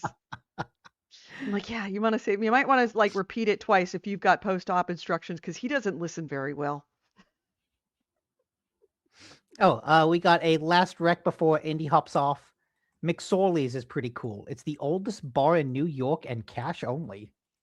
Oh, all right then. That Walk into a sounds time well. warp. It's a little tough because we're with a 15-year-old girl. She can just wait outside. That's fine, right? No, I'm not going to leave her out on the street in New York City. Although I think that that would be a really good thing for her as far as character building, I think that her father would not be okay with that. But that's why I don't have children. This is why I don't have children. Is I think that if my parents left me on the street at 15 years old in New York City, I would have been like, fuck yeah. But she's not that kind. She's not that kind of 15-year-old. AC Wraith also said, the place that I got wings and nachos at every birthday closed, and the building remains on my block haunting me. Oh, I'm sorry. Oh, apparently the bar is next to NYU. She can do a Well, campus tour. We have talked about, I mean, we're at the point where we're trying to get her excited about the idea of maybe going to college. Like yesterday, we did do a campus tour of Berkeley when I went up to Cal Berkeley and walked around Cal Berkeley a little bit so that she could see what, a real university looks like. I mean, she's been to Stanford a lot, but she's never like walked Stanford from the point of view of looking at it as, oh, I might go to this school here. Yeah. And so that was like the first campus tour of her walking through going, like, hey, here's what the campus look like, and here's where this is, and up there is this, and then this is the building they do physical sciences, and then this is a building where they have accounting, and this is Sproul Plaza, and this is Sather Gate, and there's the pub. So yeah, I think NYU, we did talk about maybe walking her around NYU. So if it's near NYU, I might dip in. We'll see. Or I might just run out there by myself after the World Cup game. Oh yeah, that would probably be a good place to watch it from. Although it's gonna be, it's probably, I mean, here's what I hate about this year's World Cup is that it looked so promising. The thing I love about World Cups is that the possibility of an upset, of somebody being in the final that hasn't been in the final in the last 30 years and they're living a Cinderella story dream. I wanted that. Right now it's down to 4. England, Argentina, Spain, and France. Spain, France, Argentina. It's like, this is just like another night, another weekend for them. They win World Cups all the time. I would be more upset. England would be amazing, but I don't think they're going to get past Argentina, not with Messi. No, I would be more upset, except that Argentina has had really good, exciting games. Like they haven't steamrolled the competition. They've fought tooth and nail. That Cape Verde game is like an all-time classic. Yeah, well, the Cape Verde game was awesome, but also they did absolutely roll over. Did they play Switzerland? They rolled over Switzerland. No, that was the game. No, it was 1-1. Like up into extra time, and then that's in extra right. time they scored 2 goals. They go so like goals. That's right. It was neck and neck all along, and then at the very end, Norway's just like, "Fuck, we're tired. Just take it." As opposed to Belgium, who just rolled over us. By the way, I want to apologize to the football public out there for our performance at the Belgian game. Oh my God. The only time we went to a watch party, and it was the worst game. I mean, it was so emotionally scarring to see our team play that poorly. Like they played like little kids, and especially after all of the controversy with the whole red card thing, and to have it end like that, it's just that one's gonna hurt for a really, really, really long time. Because I know that you're holding it against us as well. You should hold it against us with that red card thing, given the way that we played afterwards. I mean, I don't think they need to hold it against us because there was such a clear oh, now you're in the adult league. Yeah, we're outclassed. Like, well, I mean, such a difference in skill that was like, it's not. Okay, no, it wasn't a difference in skill. That's the thing. It wasn't a difference in skill. We played poorly. We Yes, that's played skill. miserably. No, we had I it think it because was. that We also just had, we that had a was not the team that bad played team. against Bosnia and Herzegovina. And I could Hmm. see it from the starting moments. I said that was one of the best games I've ever seen the United States play because I couldn't believe that it was our team because they actually were communicating with each other in a way that I'd never seen anybody like any of our teams communicate with each other. Like, oh my God, we are playing at big league level. And then they came on and instantly, like they couldn't pass to each other. They went back to it. It's something happened between the two, and I have to think it probably they were rattled by the controversy. But that was Hmm. not the same team. That was not the same team that played against Bosnia and Herzegovina. Not even close. Dude, we scored. We had a self fucking goal. No, not the self fucking goal. That goalie our goalie coming out of his box and being Oh scored yeah. on like Well, that. and That's not kicking skill. kicking the ground. Well, he kicked the ground because he got pulled from behind and he caught his foot. He got pulled from behind by Okay. another player. That's why his foot got caught in the ground. So that was excusable, but he should have never gotten himself into that situation. That's your like first thing on a goalie. If you don't leave that box unless you know that if there's anyone near around you, you play very it was just lazy play. Like I said, Belgium did win that game, but more than that, US lost that game. We played badly. And it wasn't us not Yeah. having the skill. We did not play at our skill level for that game at all. It was embarrassing. Anyway, let's move on to the news. Speaking of losing, This is the GameHounds news, the news and commentary of the week in gaming with Gamer Edie and Nick DiNicola. And our first item is, oh my gosh. Well, what do we want to talk about? There's a I lot to mean, talk yeah, about here. look, Xbox laid people off. Like we kind Right. of knew this was coming for a while.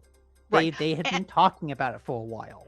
And it wasn't, in some cases, it was not as bad as I expected it to be. But also, we're only halfway done. True. We're only halfway done. All So, right. yeah, there was 3,200. Let's start with the good news. 3,200 layoffs planned total. 1,600 took place this week, On and then Monday. another 1,600 will occur like before the end of their fiscal year. Right. So the first item is, if we're going to start, let's start with the stuff that makes us feel slightly better. Double Fine and Compulsion are saved. They are no longer going to be under Xbox. They are going to be independent studios on their own. I don't know if they got external investing. I don't know if they did internal investing, like employees buying them out or how it happened. But one, Double Fine and Compulsion, Asha Sharma wasn't a dick about it and let them leave. I believe that at least regarding Double Fine, I think this was part of the original contract that was like I would meant be. like when they got bought, one of the original stipulations was You like can't close us. You have to let us you go can't independent close first. it. You have to go independent and we keep all the IPs. Right. I So think yes, that was but I believe both Compulsion and Double Fine get to keep their IPs. So we yes. might see a We Happy Few 2.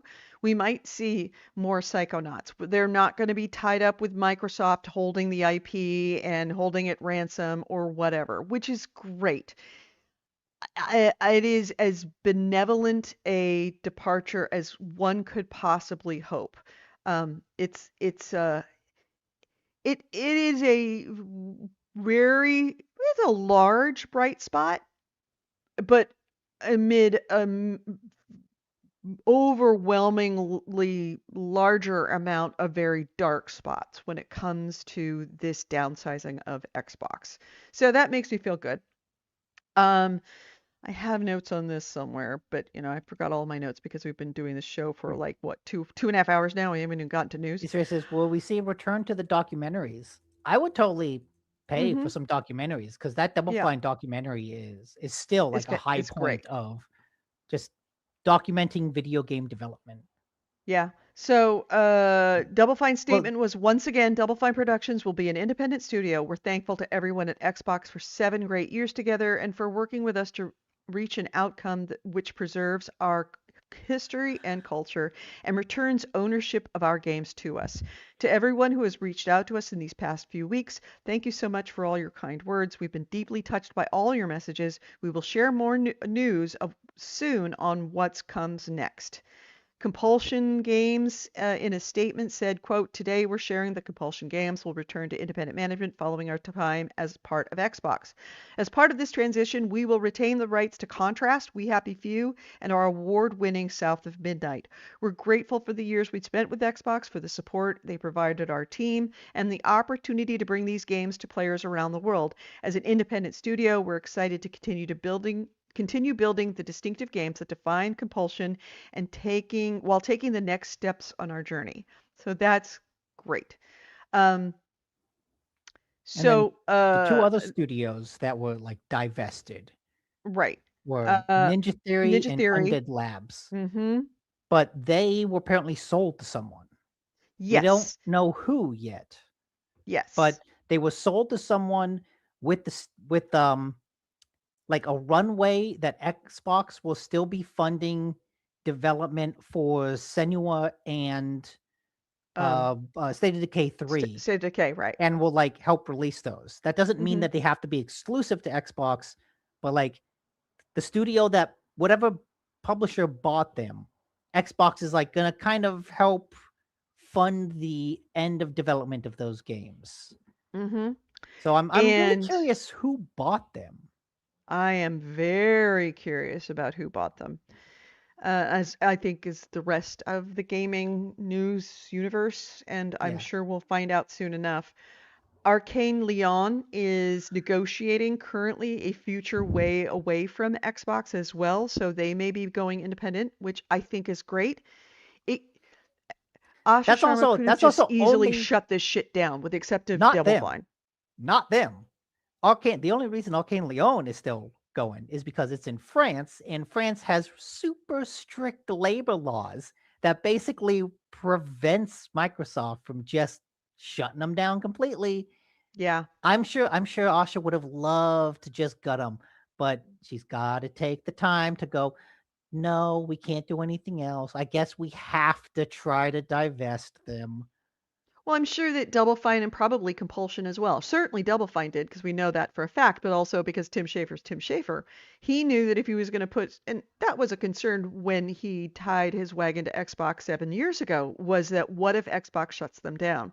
So Mhm. he put in a contingency that they couldn't shut him down without doing I believe so. offering. I need to make I sure would of that. imagine Compulsion had the same thing. They had enough juice when they were purchased to be able to make that kind of assertion and put that into the purchase price, the purchase agreement. Um, so yeah, Unfortunately, it may very well be. it seems like all Go ahead. those developers got the better end of the deal.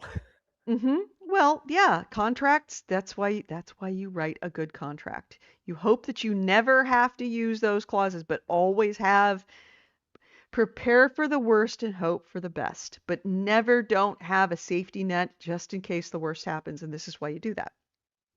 Now, a company that did not have apparently that was ID Software.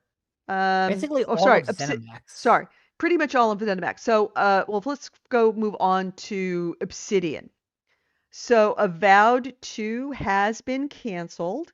And that, Canceled. yeah, well, I mean, it has been canceled. Like apparently, Um, there's a skeleton crew working on it while they wait to get transferred to something else in the which is hopes that going to maybe they be, can revive it well, later. they're laying some groundwork, and I asked Chris about this. I'm like, how can it be canceled if they still have people working on it? Well, they've been ordered to work on a new Fallout game, and Nick, you were absolutely right. They're going to focus on their main IPs, and they're going to transfer all the other studios that they're going to keep in the medium-sized studios into established IPs, spreading them out probably in the same way that we now have Call of Duty, where it's a IP that's being worked on 3 studios so that you get constant Yeah. content on it. They're probably going to be doing that for their other IPs. Case in point, Fallout. Obsidian Entertainment has now been ordered to work on a Fallout game, taking it Although, away from Bethesda, but not necessarily taking it away permanently, but I would say probably being added to the stable yeah, of no, I don't. studios that are going to be working on them. They're not taking away anything from Bethesda. They're just Right. saying, hey, this other company can make a Fallout game. But also, a quarter of Obsidian was laid off. Right. 25%.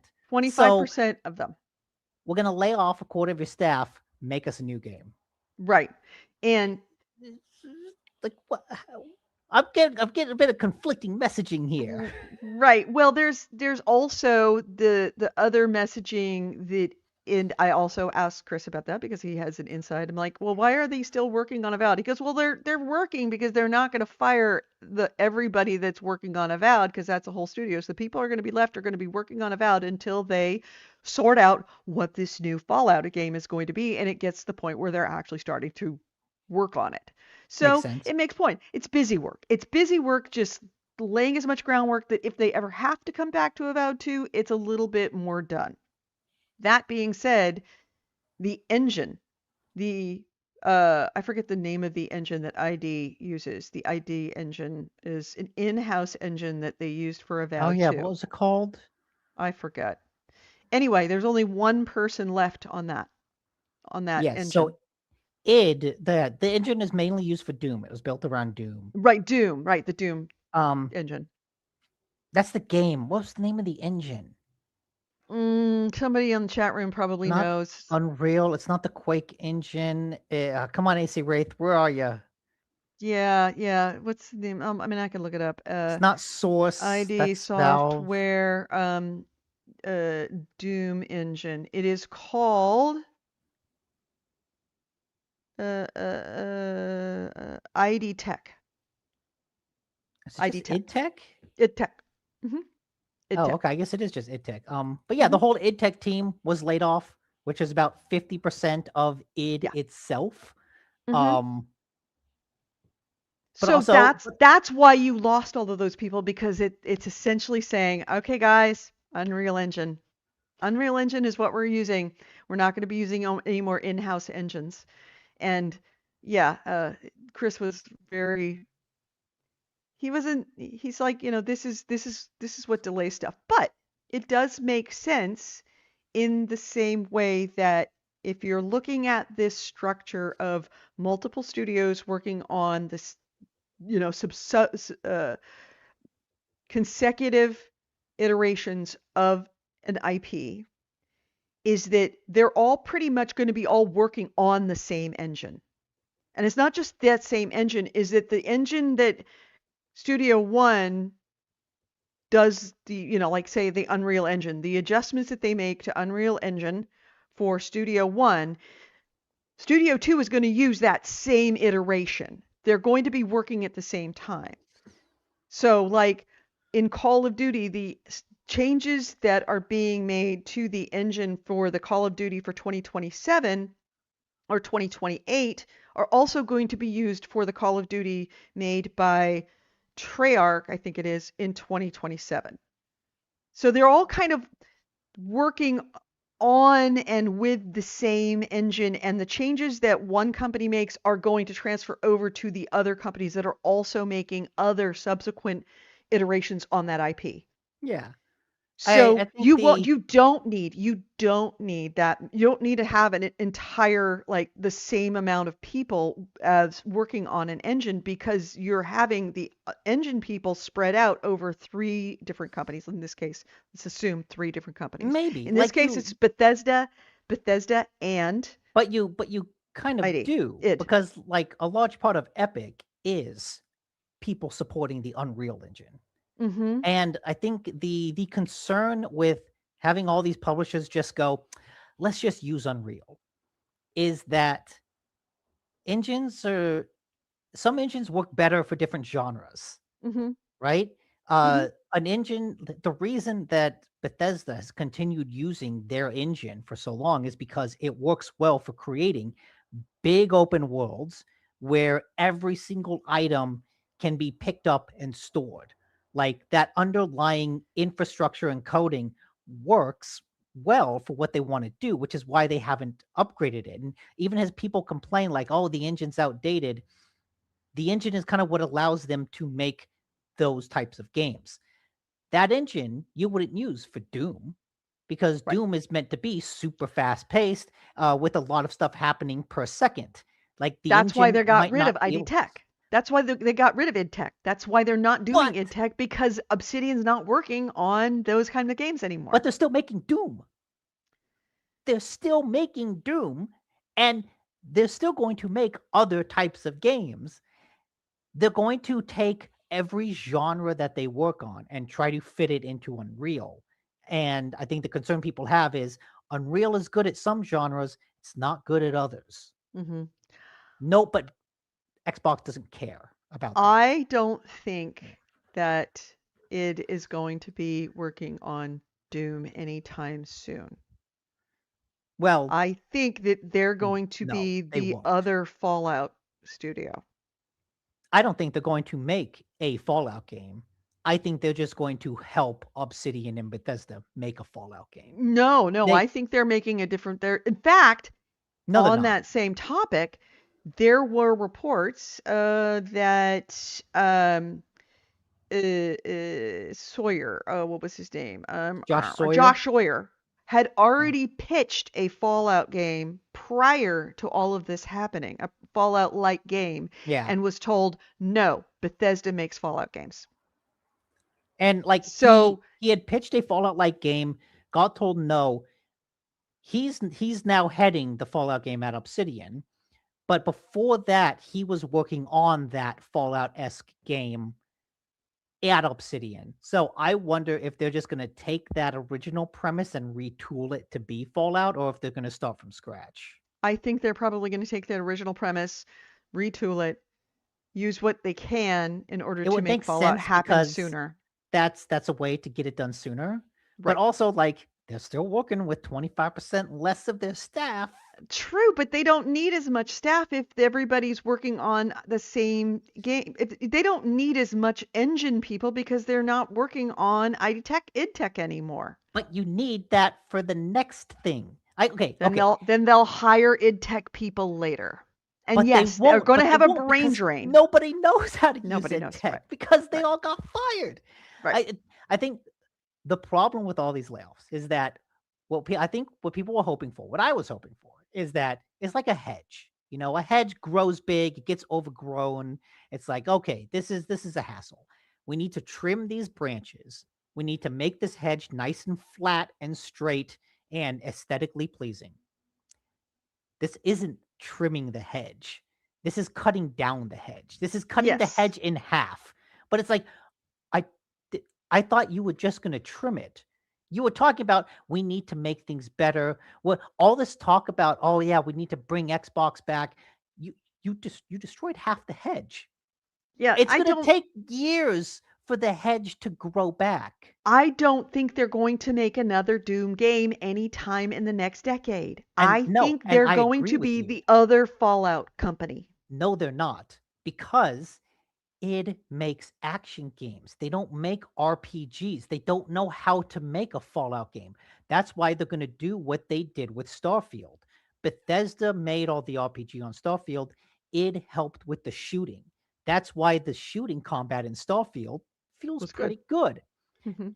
They are just going to be the combat support team for Obsidian and Bethesda. Maybe. The fear that one of the people that got laid off said it is now a support studio. Hmm. That is true. Yeah. Which flies in the face of like the Asha's stated goal of we care about these franchises, we care about Fallout, we care about Doom. We're not going to make another Doom game again because the studio that makes them is now a support studio. We care about Fallout and we want to get you one as soon as we can, but we're going to lay off a bunch of the people making Fallout. Hmm. I think what these layoffs reveal is that Asha Sharma is really just another fucking tech CEO. And all of these layoffs, they don't speak to any actual future plan. They're just short-term slash and Cost burn cutting.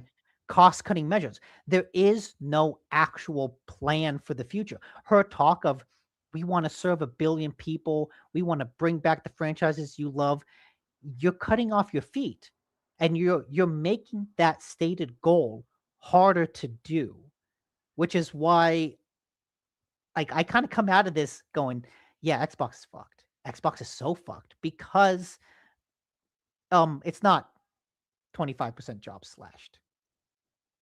I It's thought half. id Software. Oh, I thought it was a quarter. 25% of Obsidian, Oh, 50% of 50% id. of id. Okay, my bad. That's like all these, they're just going in and slashing. And we haven't even gotten to ZeniMax. Yeah. With Elder Scrolls Online, the Elder Scrolls Online team was gutted again by like half. And that's for a game that has quietly made enough money to support the other failures. But that team got so gutted that the PR had to like rescind the roadmap that they had already put out for content and say, this is no longer the roadmap. We need to reconsider what we're able to do. So a project that was bringing in enough money to fund other failures has now been gutted to the point that they can't put out more content to make the money to fund the other failures, which Yeah. is, again, all of this is just so short-term cost-cutting measures that I have absolutely no faith in Asha to like do the things she says she wants to do, because she's not actually putting Xbox in a position to do those.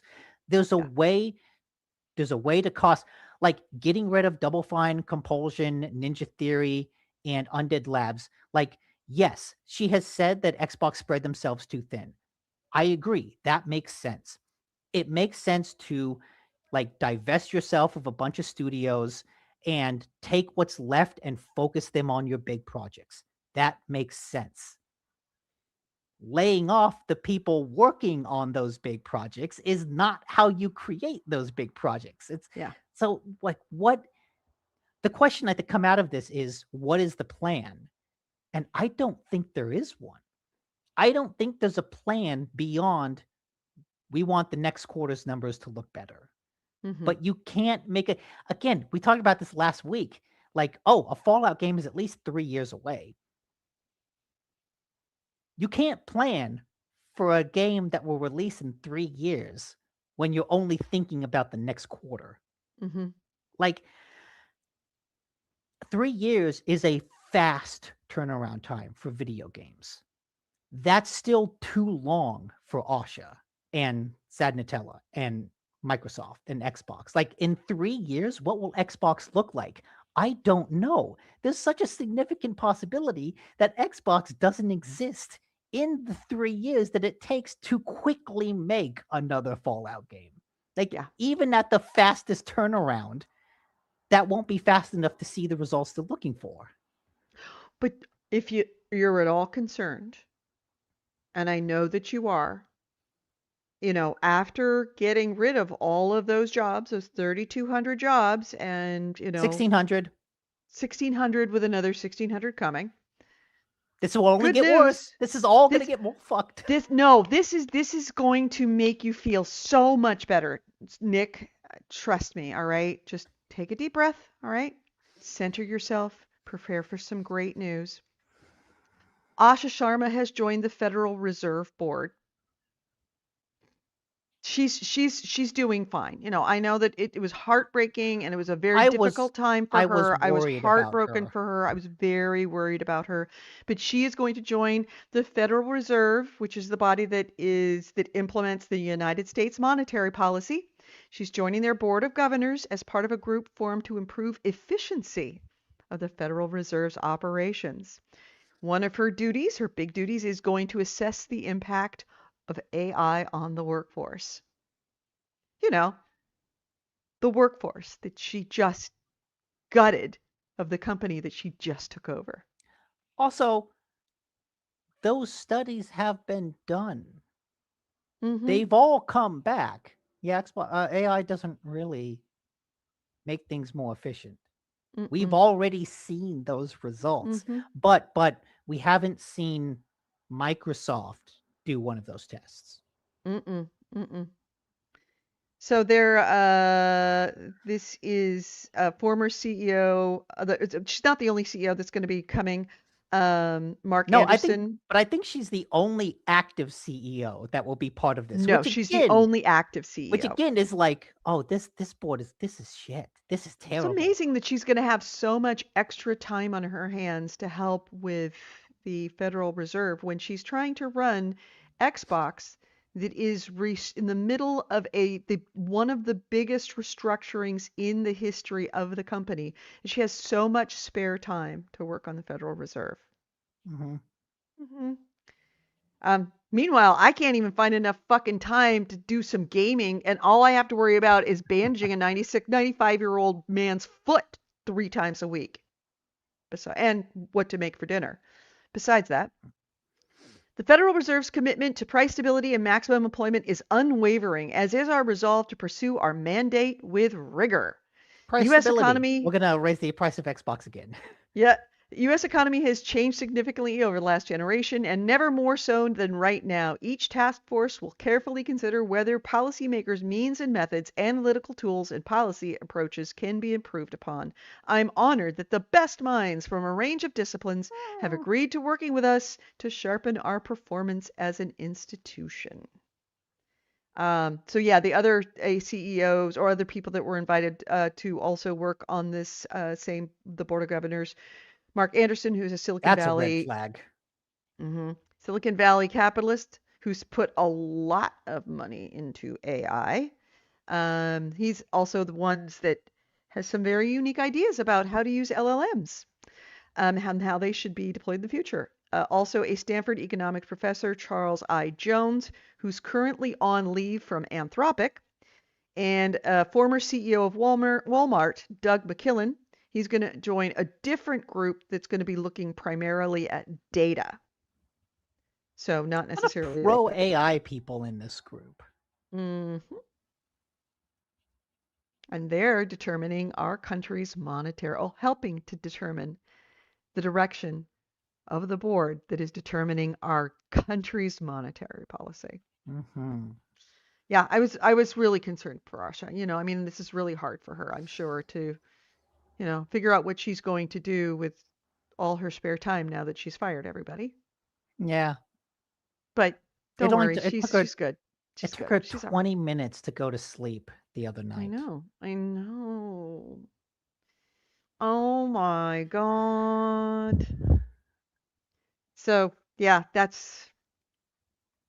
if all of those people who just lost their jobs and are relying upon the federal monetary policy because, they're out of work. Nice to know that the person who fired them is now helping improve that exact monetary policy. Yeah. It's especially, like I said, a lot of this, there is no plan behind it. How does someone who, explicitly doesn't have a plan for Xbox help make a plan for the country? Again, this whole panel is like, how do we make the next quarter's numbers better? Exactly. How do we make the next quarter's numbers better? Fire people, lots of people, lots and lots and lots and lots of people, and put them on the dole, which is going to affect our monetary policy. Yay, I get to look to the country to give me unemployment benefits that are now in part run by the person who just fired me. Yeah, well, see, that's why the solution, you got to cut them off, stop unemployment. Yeah. Fire them from unemployment. Yeah, we're spending too much money on unemployment after we fired all the people in unemployment. Jonathan Swift's A Modest Proposal coming true. We need them to have babies so we can turn them into sausages. Yes. And feed the country. That's how we're going to do it. So, also I'll let you go for the next one. I'm going to get a soda. Let you go for the next one. Okay. Well, a lot of the next ones I have are kind of smaller stories, but somewhat relevant. I guess let's get into Ubisoft. Oh, must we? Ubisoft has had some time too. And okay, I will start off. With the good news. Start with the good news. There is no good news. Actually, no, There is. I do have Black good Flag news. Resynched has so far done really well. Yes. Sold better than Assassin's Creed Shadows. So actually, on that note, Ubisoft released sales numbers for Black Flag, which they actually have not done for an Assassin's Creed game since Black Flag. Because they're doing so well. But like those other games did sell well, but it's like, wait, well, with all that popularity comes criticism as well. Yeah. There's a lot of microtransactions in Black Flag Resynched that has caused a lot of controversy and a lot of criticism. Single player microtransactions. Single player microtransactions, which I will say flat out, Ubisoft is being wrongly criticized for. Really? These microtransactions are fine. Shut the fuck up. Here's why. Okay. They're all mainly just cosmetic stuff. A lot of the complaints come from the fact that there's $80 worth of microtransactions in the $60 game, and that a lot of the costumes themselves are like really wild in ways that don't fit the aesthetic of the game. IGN has a video where they said, you know what? I just really, really want Edward Kenway to look like Sub-Zero from Mortal Kombat with like glowing ice things sticking out of his hands. And I really want the pirate wheel on my ship to be glowing ice blue with crystals. Like, I need that. And like when you look at a lot of these things, there's also your cat can be a flaming cat. It can be a cat on fire. Nice. When you look at all of these things, they do look wacky. And it's like, okay, this is some extreme cosmetics. Like you're really going out of your way to just make the craziest shit. But it's all just cosmetics. It's all just things to change how your character looks. And I remember when Assassin's Creed Odyssey was selling you a piece of DLC that would give you double experience. That was bullshit. Because that game was big and it had a long, long grind that really encouraged you to speed it up 50%. This is not that. This is all just cosmetics. They're goofy cosmetics. They're wacky cosmetics. There's a fuck ton of cosmetics, but they're all just cosmetics. The game itself is all still there, untouched. None of these microtransactions affect that single player gameplay. That is fine. If you want to walk around like a flaming demon, like, why not? Why not let people do that? Ideally, in a perfect world, these would just be unlockable costumes that you got as you went through the game. But unfortunately, we live in hell. And so they are all charged extra for it. They're charged too much. But again, it's just cosmetics. It doesn't change how it's played. Compare that to EA. EA also released a game with some bullshit microtransactions. In this case, they are rightly criticized for it. Because in this case, EA is doing what Ubisoft did with Assassin's Creed Odyssey. There are single-player modes in College Football 27 called, I believe it's Road to Glory and Dynasty. Those single-player games work as like, hey, it's an offline single-player mode. And it's like a campaign in a shooter where you play some games, you gain experience for doing that. That allows you to do more things as you improve your team. In last year's college football, you could change the setting on how much experience you got. So you could have it be fast, you could have it be slow. But if you put it up to fast, that meant that you're basically speeding up how much experience you get in this single player portion of the game, which is like a nice little quality of life feature for someone that doesn't have a lot of time to play a game. It's like, hey, I just want to play through college football and I want to get access to the cool shit quickly. Mm-hmm. It let you do that. Mm-hmm. In EA College Football 27, let's see, you don't have that ability. So not only did they remove the fast and faster options, they hid those behind a microtransaction. So in the same way that Assassin's Creed Odyssey charged you for increasing the XP you get, college football did the same thing. While at the same time, increasing the XP needed to level up.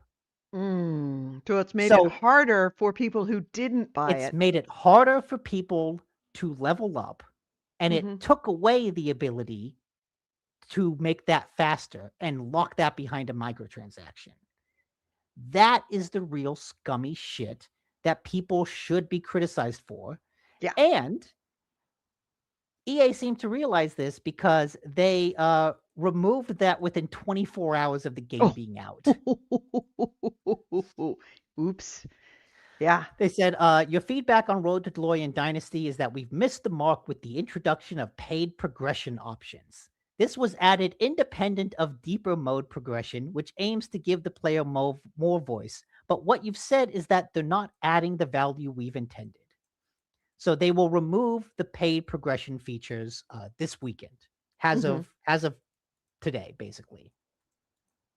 Oh, what about all the people who paid for it? Let's see. Blah blah blah. Fans caught wind. As of writing, 70% of reviews are negative. They got your Fuck 'em. money. Yeah. Yeah. Sorry. But as much as I like to hate on Ubisoft, in this case, I feel like a lot of the criticism is unwarranted because yes, there's a lot of microtransactions, but they don't materially affect the game. It's just there Horse if you armor. want it. It's all horse armor. Which EA, I've always said that that's appropriate for microtransactions. Make it horse armor. even if Don't it's affect overpriced, gameplay.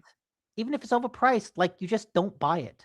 Yeah, don't. EA, This is an argument that's gone back since the beginning of microtransactions. Horse armor yes, versus pay to win.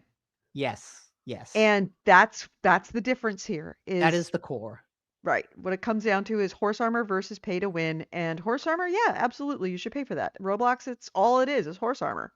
And it's perfectly fine to Genshin, say, that's all it is horse armor. It's perfectly fine to say that horse armor is stupid.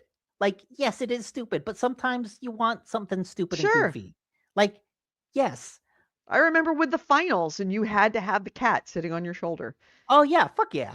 I paid $10 for that. for that cat, and I am happy to have that cat. Yep. Oh god damn it!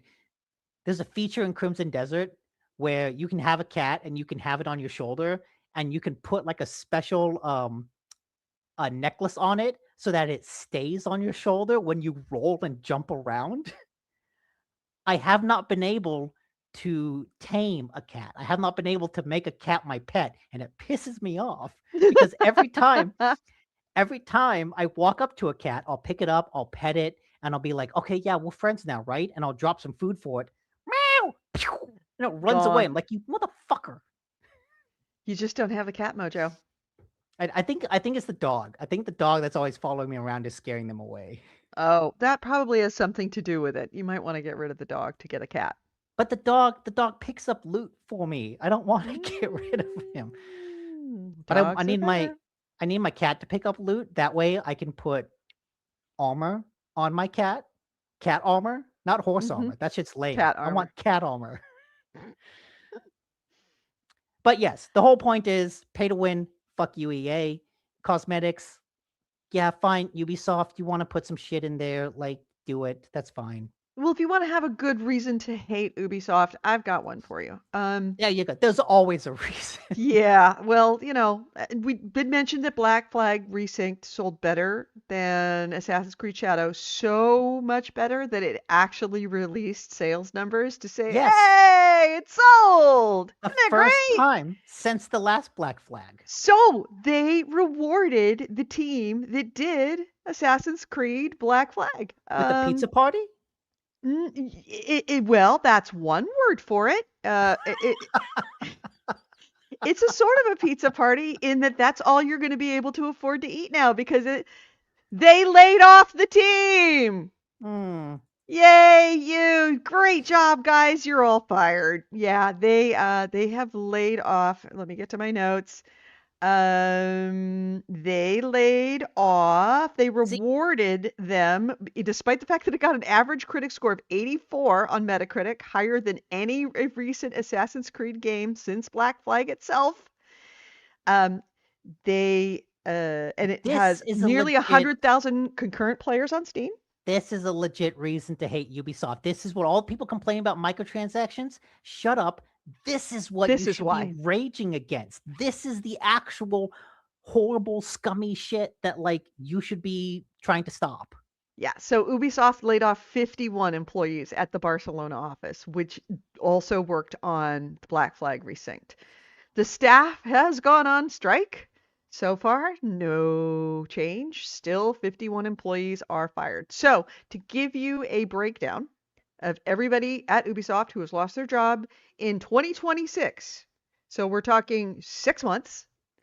Red Storm caught 105 jobs and was turned into a support studio. Ubisoft Toronto lost 40 jobs. Ubisoft Halifax was shut down. Massive and Ubisoft Stockholm cut 55 jobs. Ubisoft Abu Dhabi lost 29 employees. Ubisoft Winnipeg and Belgrade were shut down. And then, of course, now we have 51 employees at Ubisoft Barcelona office, despite the fact that they shipped the most well-received Black Flag in years. Most well-received Assassin's Creed game, which sorry, also is Assassin's like, Creed game in years. it's one of the, I think it's the only game Ubisoft has coming out to this year. Mm-hmm. Like, they have no content. Mm-mm. Clearly they don't because they laid off everybody. Yeah, so far, if you're keeping count, if you're doing the numbers on that, we're looking at 731 job cuts since the beginning of the year. And on another note, and I forgot to put it in there, I don't know if you heard that Yves Guillemot's brother, who was, let me look it up because I didn't. The one that died in the plane crash? Died in a plane crash. Let's see, Guillemot plane crash. I think. It is Claude Guillemot. So yeah, June 19th, it was a light airplane crash around the town of La Baule. It killed 2 people, and the aircraft was on fire. Flames are spreading to surrounding vegetation. Ici Loire Océan, the mayor, which is the newspaper there, the mayor of La Baule, Frank Louvier, indicated that it was a Cessna 421, a twin-engine propeller jet with 8 seats that had departed from Rennes. And according to the information from West France, which we can confirm, Claude Guillemot, co-founder with his 4 brothers at Ubisoft and owner of the aircraft, was among the 2 victims. So yeah, Claude Guillemot, who is an active, I forget what was his position. He did have a position within Ubisoft. Still, I don't remember. let me see, Claude Guillemot, not Kilo.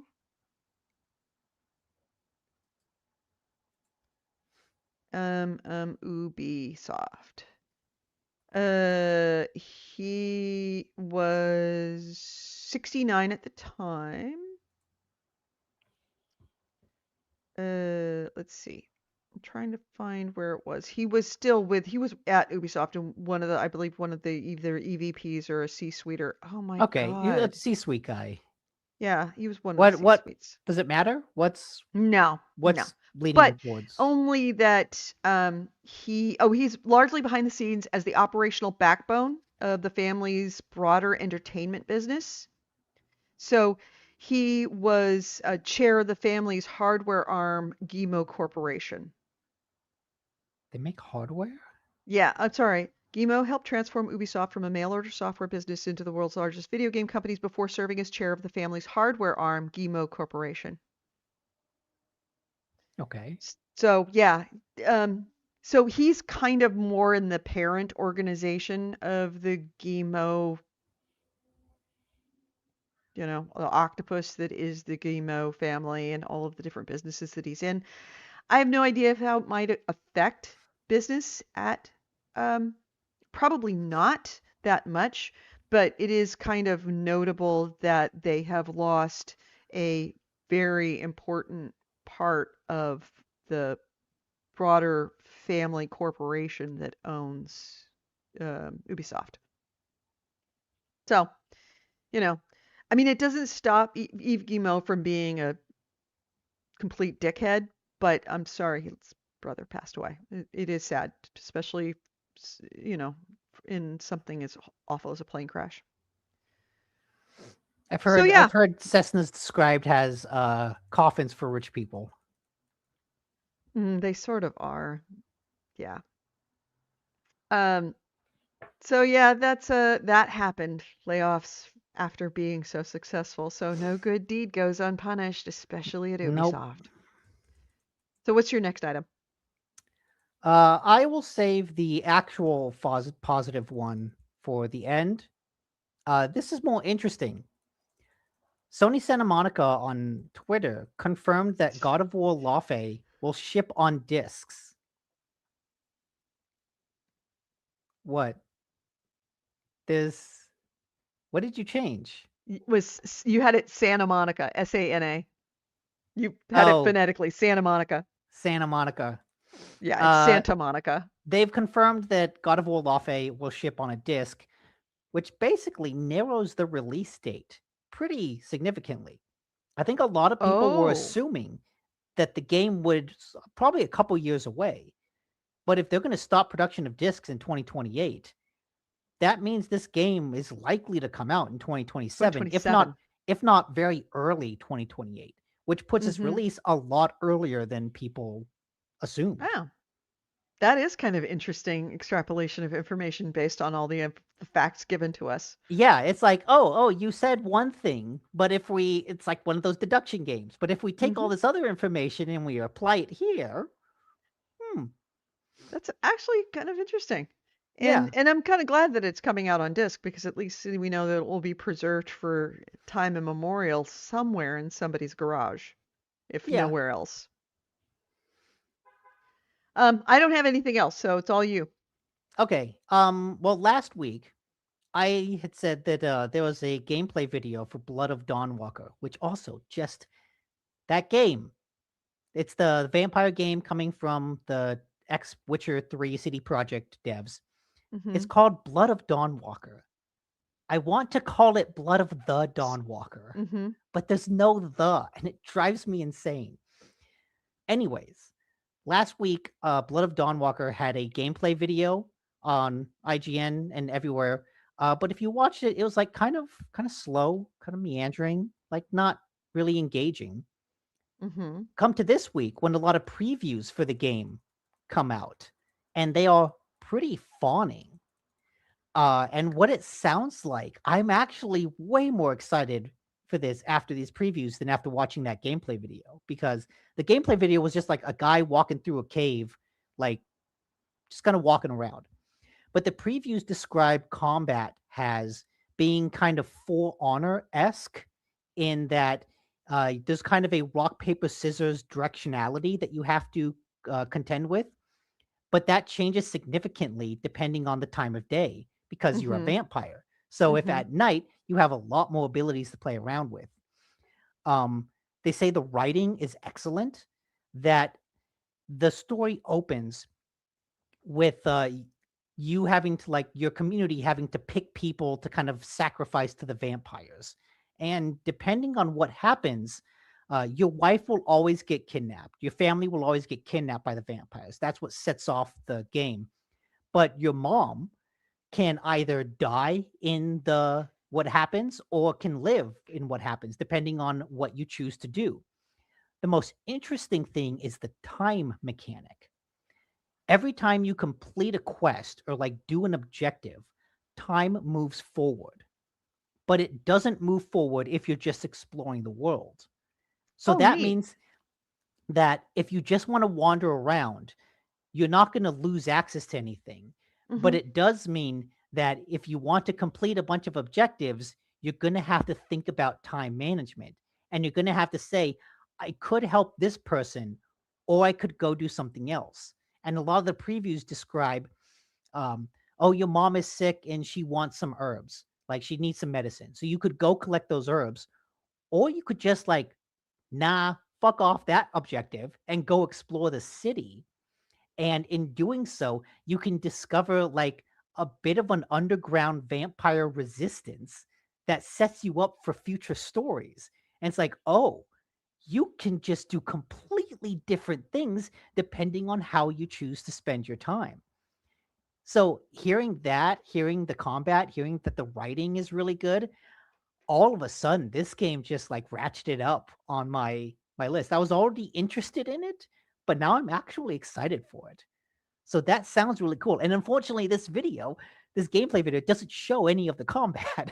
Yeah, I'm sorry. I'm trying to find some that actually got combat, and I'm failing miserably. I don't think they haven't released the combat video. The gameplay video was just you walking around, which is like why last Oh, week. no. We got some. I found some. Oh, okay, okay, Yay. good. Yeah, I All wasn't right. sure if these previews came with extended videos, extended gameplay All right. videos. There we go. But yeah, it's always encouraging to see like a new IP and a new game from a new studio actually kind of live up to the hype so far. So I'm very excited as to how this is going. Yeah, this looks very cool, and I love that idea that this could be a very different game depending on how you use. Ooh, that was a good execution.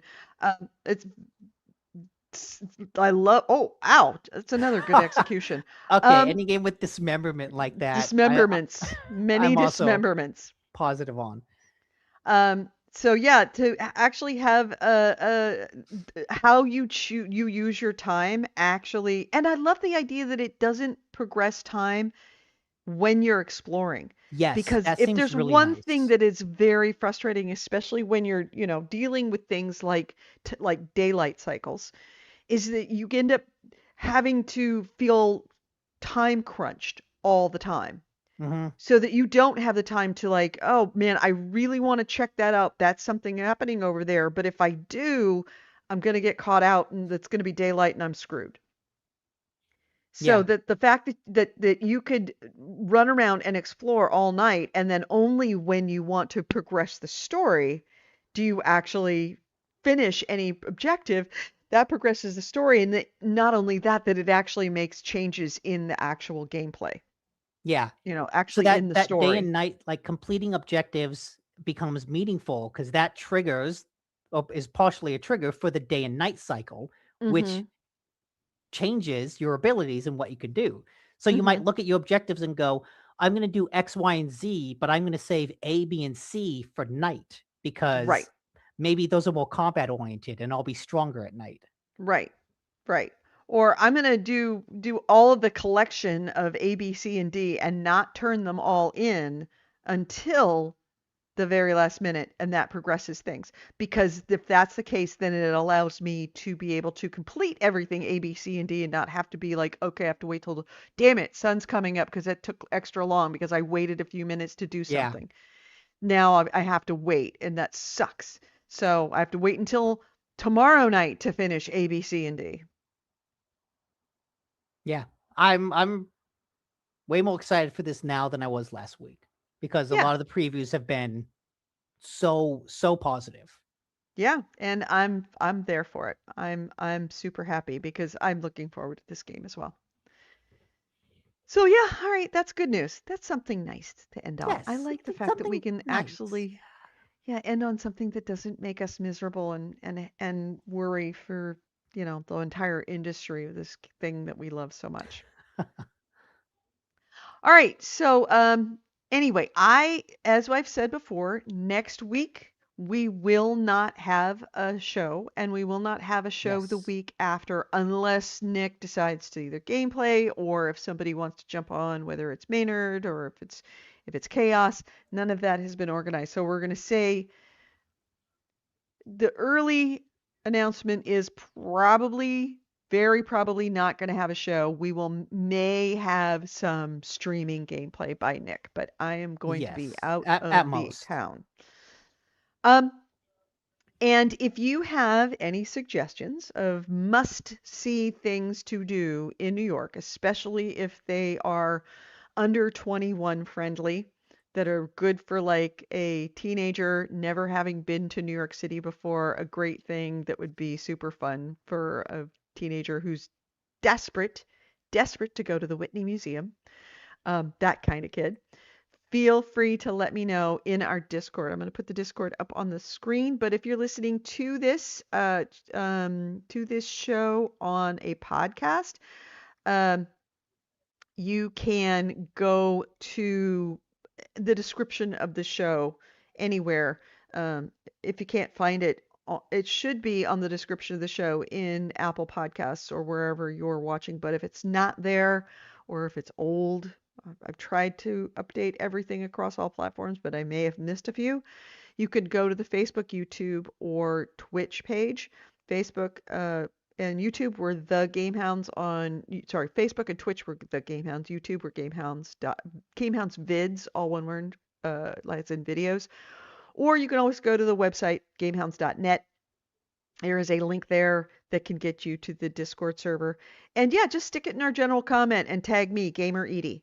And just say, at Gamer Edie, hey, you absolutely positively want to go do this in New York. Or even more importantly, Philadelphia. Because there's a lot of things in New York City. Philadelphia, not so much. And we're going to have a whole day to ourselves. And there's only so much Liberty Bell one person can see. So if you have a recommendation, and if you have a recommendation for the best cheesesteak, I know that there's two main places, I don't have them off the top of my head, that are the big places for cheesesteak. But if you know of a superlative cheesesteak, or better yet, a good chicken parm sandwich, either in New York or Philadelphia, let me know. Or if there's something else in Philadelphia that's like, don't leave Philadelphia without trying this because this is uniquely good. Let me know. The Discord channel is, where's the Discord channel information? It is right in here. Um, on the scrolling banner. Yeah, it's coming across right now. So yeah, join our Discord channel and give me some recommendations for Philadelphia and for um, New York City. So, Nick, what are Yes. you going to be playing while we're gone? I want to play that Netflix game. It's called Unhinged. That's worth noting. I want to play that. I want to play the Seance of Blake Manor, which is the kind of deduction game that I was hoping Root Trees would be. A bunch of other like little RPGs that I got on the Steam sale, and of course, more Crimson Desert. Mm-hmm. Always Yeah. more Crimson Desert. Yep. Although I'm nearing the end. I'm nearing my end with the game. After Really? How many hours are you in now? I think about like 245.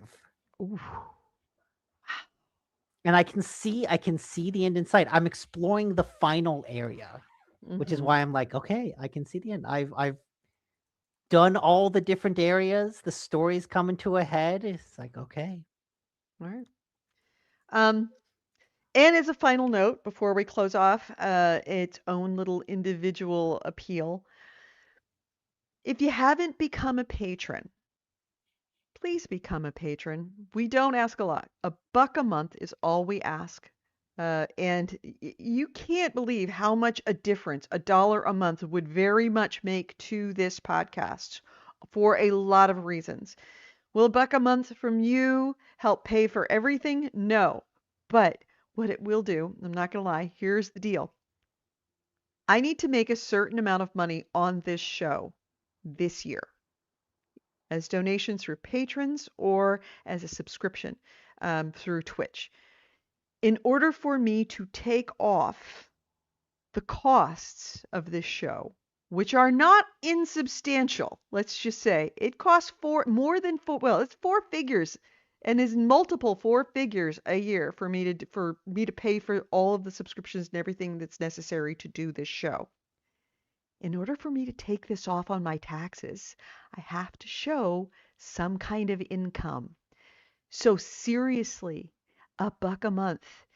It's not much, but boy, if I could take that money off of my taxes, that's huge because I get murdered by the tax man every year. So, patreon.com/GameHounds. $1 a month is all we ask. If you can afford more, even better. It gets me a little bit closer to that amount that I can show my tax guy and say, see, I made money this year. Can we take off that money now on my taxes, please? That would be super duper duper duper helpful. So please, if you have not become a patron, patreon.com/GameHounds. If you have not purchased your subscription through Twitch, subscribe to us through Twitch. It doesn't cost much. And it, again, makes a difference because a little bit of income goes a very long way in other places. So, and this is not illegal. Everybody does this. This is the way the tax things work here in the United States. And it is a big, big thing in the United States this year in particular. So if you could help, we would appreciate it. Finally, we will see you. So just to be straightforward on when we're going to be talking to you next. The next time I am going to be talking to you is going to be August 2nd. That is our next official show. So yeah, we're dark on the 19th. We're going to be dark on the 26th. We will see you in August. So everyone have a really safe rest of your summer. Be very careful out there. There's a lot of crazies out there in the world. You're not one of them. We're not one of them. But there's everybody else. They're insane, especially if they're on the road or whatever. Be very careful. We want to see you when you come back. Have a fantastic summer. Try to stay cool. Drink water, especially if you are over in the East Coast or in the South and also over in Europe. Drink water and stay hydrated because, boy, the heat is no joke right now. And I am feeling your pain, not literally because it's actually rather cool out here in California. But I know what it feels like because I'm from California and it sucks. And I'm sorry you're going through it. Just stay cool, stay dry, stay out of the sun, drink water. Heat stroke is a thing. Yeah. And if you have elderly family, and when I say elderly, they don't have to be all that old. If you have people that are parents, grandparents, older sisters, older brothers that are in the, senior-esque stage, check in on them during this time because they're the ones that are the most under threat from heat waves like we're experiencing now in parts of the United States and in parts of Europe. So check in on them, make sure they're okay, and make sure that they're staying cool and drinking water because sometimes when you get older, you don't clock into things like I feel fine until you don't. And they don't really, it doesn't register sometimes when they're struggling in the heat. So check in on them, and if they need your help, please help them. So everyone, have a great week and have a great 2 weeks, and we will talk to you on August 2nd. And on that note, let's close this out. You've been listening to GameHounds. GameHounds episode 826. We recorded this on July 12th, 2026. I've been Edie Sellers. With me has been Nick DiNicola. Ways to get a hold of us. GameHounds.net is our website. GameHounds@gmail.com is our email. We record this show live every Sunday except for the next 2 Sundays on Facebook, on YouTube. We do it live. Facebook, YouTube, and Twitch at noon Pacific, 3 p.m. Eastern.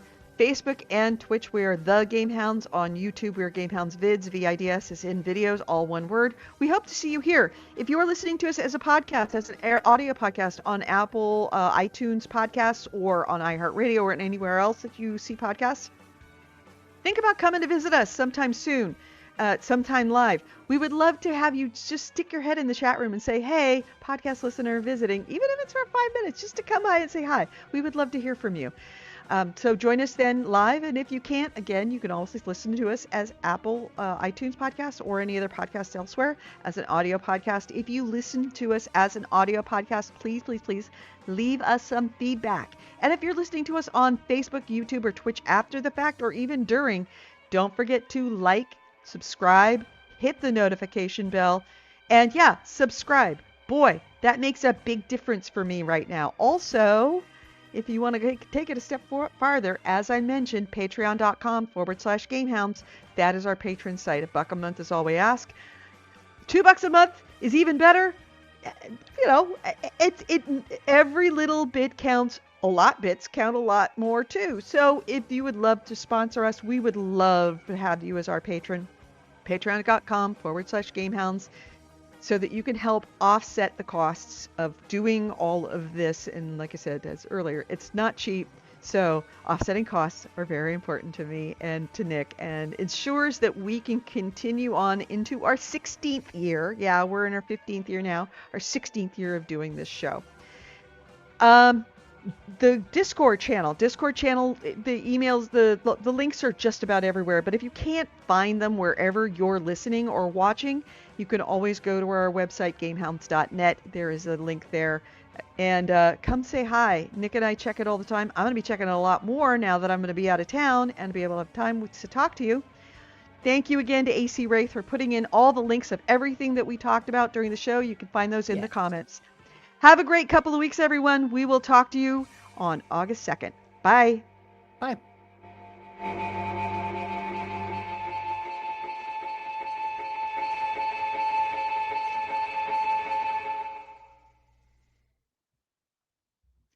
All right. That was the end of the audio podcast. Nick, have a great week. You too. I will see you in 2 weeks. And, oh yeah, I didn't get to share with you. The reason why I had to go to the door was for Instacart, because even though it's expensive for me to order groceries, and I decided not to have breakfast because I figured I was just going to have a pretzel dog out of my freezer when I got here. And then I walked in the door, which is the first time I've been here since last Sunday, and there's a big puddle of water on my floor. And I couldn't figure out where the hell that was coming from, so I mopped it up. And then I turned around and I noticed that I have one of those refrigerators that's side by side on top, and then the freezer is a drawer on the bottom. The freezer had been left open a little bit like that. So everything in the freezer had defrosted, and everything in the freezer was like pretzel dogs, but also mostly chicken and seafood. So I have mussels and shrimp and chicken breasts and all this stuff that I had gotten very cheap, and I'd put it in there. So now it is all now disgusting and rotten, and I just closed it back up, ordered new, and I had to have it delivered because the show was about to start. So I have to go put all the frozen food, take the old stuff out. Dump all that shit out. Oh, I gotta dump all that stuff out right now. Well, I wanted it a little bit frozen because at least, it's easier to throw away instead of just bags of like wet shrimp, defrosted shrimp. Yeah, I thought the same thing, AC Wraith. I thought the same thing. That's the first thing I said. Guess what's in my freezer? And Nick's first thing he said was turkey. I'm like, no, there's no turkeys in there. You say the word frozen turkey. There was no turkey in there. No, it was shrimp and mussels, and I got such a good deal on those mussels. I'm so angry. And I have cioppino sauce. I had mussels. I had shrimp. Oh, you were prepared. I had chicken. All I had to do was like have a night here And all I was just going to do was dump it in and with a big baguette of French bread, and I would have had cioppino. Mm. Oh, and cioppino is one of my favorite things in the world. Mm. And I would have cioppino in New York, but fuck that. Cioppino, that's San Francisco. West Coast. Like thing. seriously, that cioppino would be, if like the death row meal, cioppino would be there for me. Okay. I love cioppino. Love cioppino. It is yeah, just IV that shit to me right now. And I'm so angry. Yeah, that sucks. So angry because I got such a good deal on those mussels. Like I couldn't believe as soon as I saw the mussels, I'm like, cioppino. And then I bought the shrimp went on sale, and it was like, oh my God, Everything cioppino! was lining up. Everything was lined up, and it was all ready to go. It was all staged and ready to go. I could have had a bowl of steaming hot cioppino in 30 minutes, but I hadn't had ever a night Thank when you, I was going to Siri. be here. Thank you for the link, a Wikipedia link to cioppino. Any of you ever end up in San Francisco? Let me know.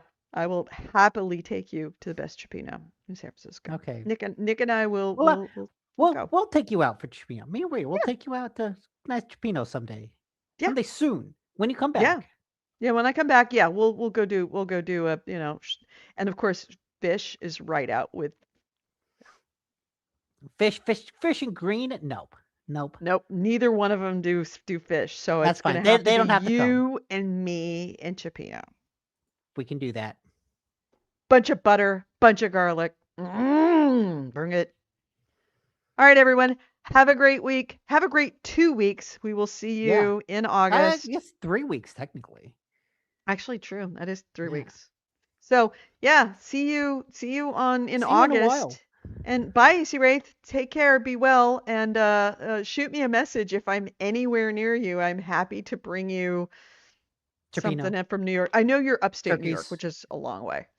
But yeah, I would love to hear from you and anything you have to say about New York. Let me know how the weather is, because I mean, your weather is going to be my weather very shortly. Bye, everyone.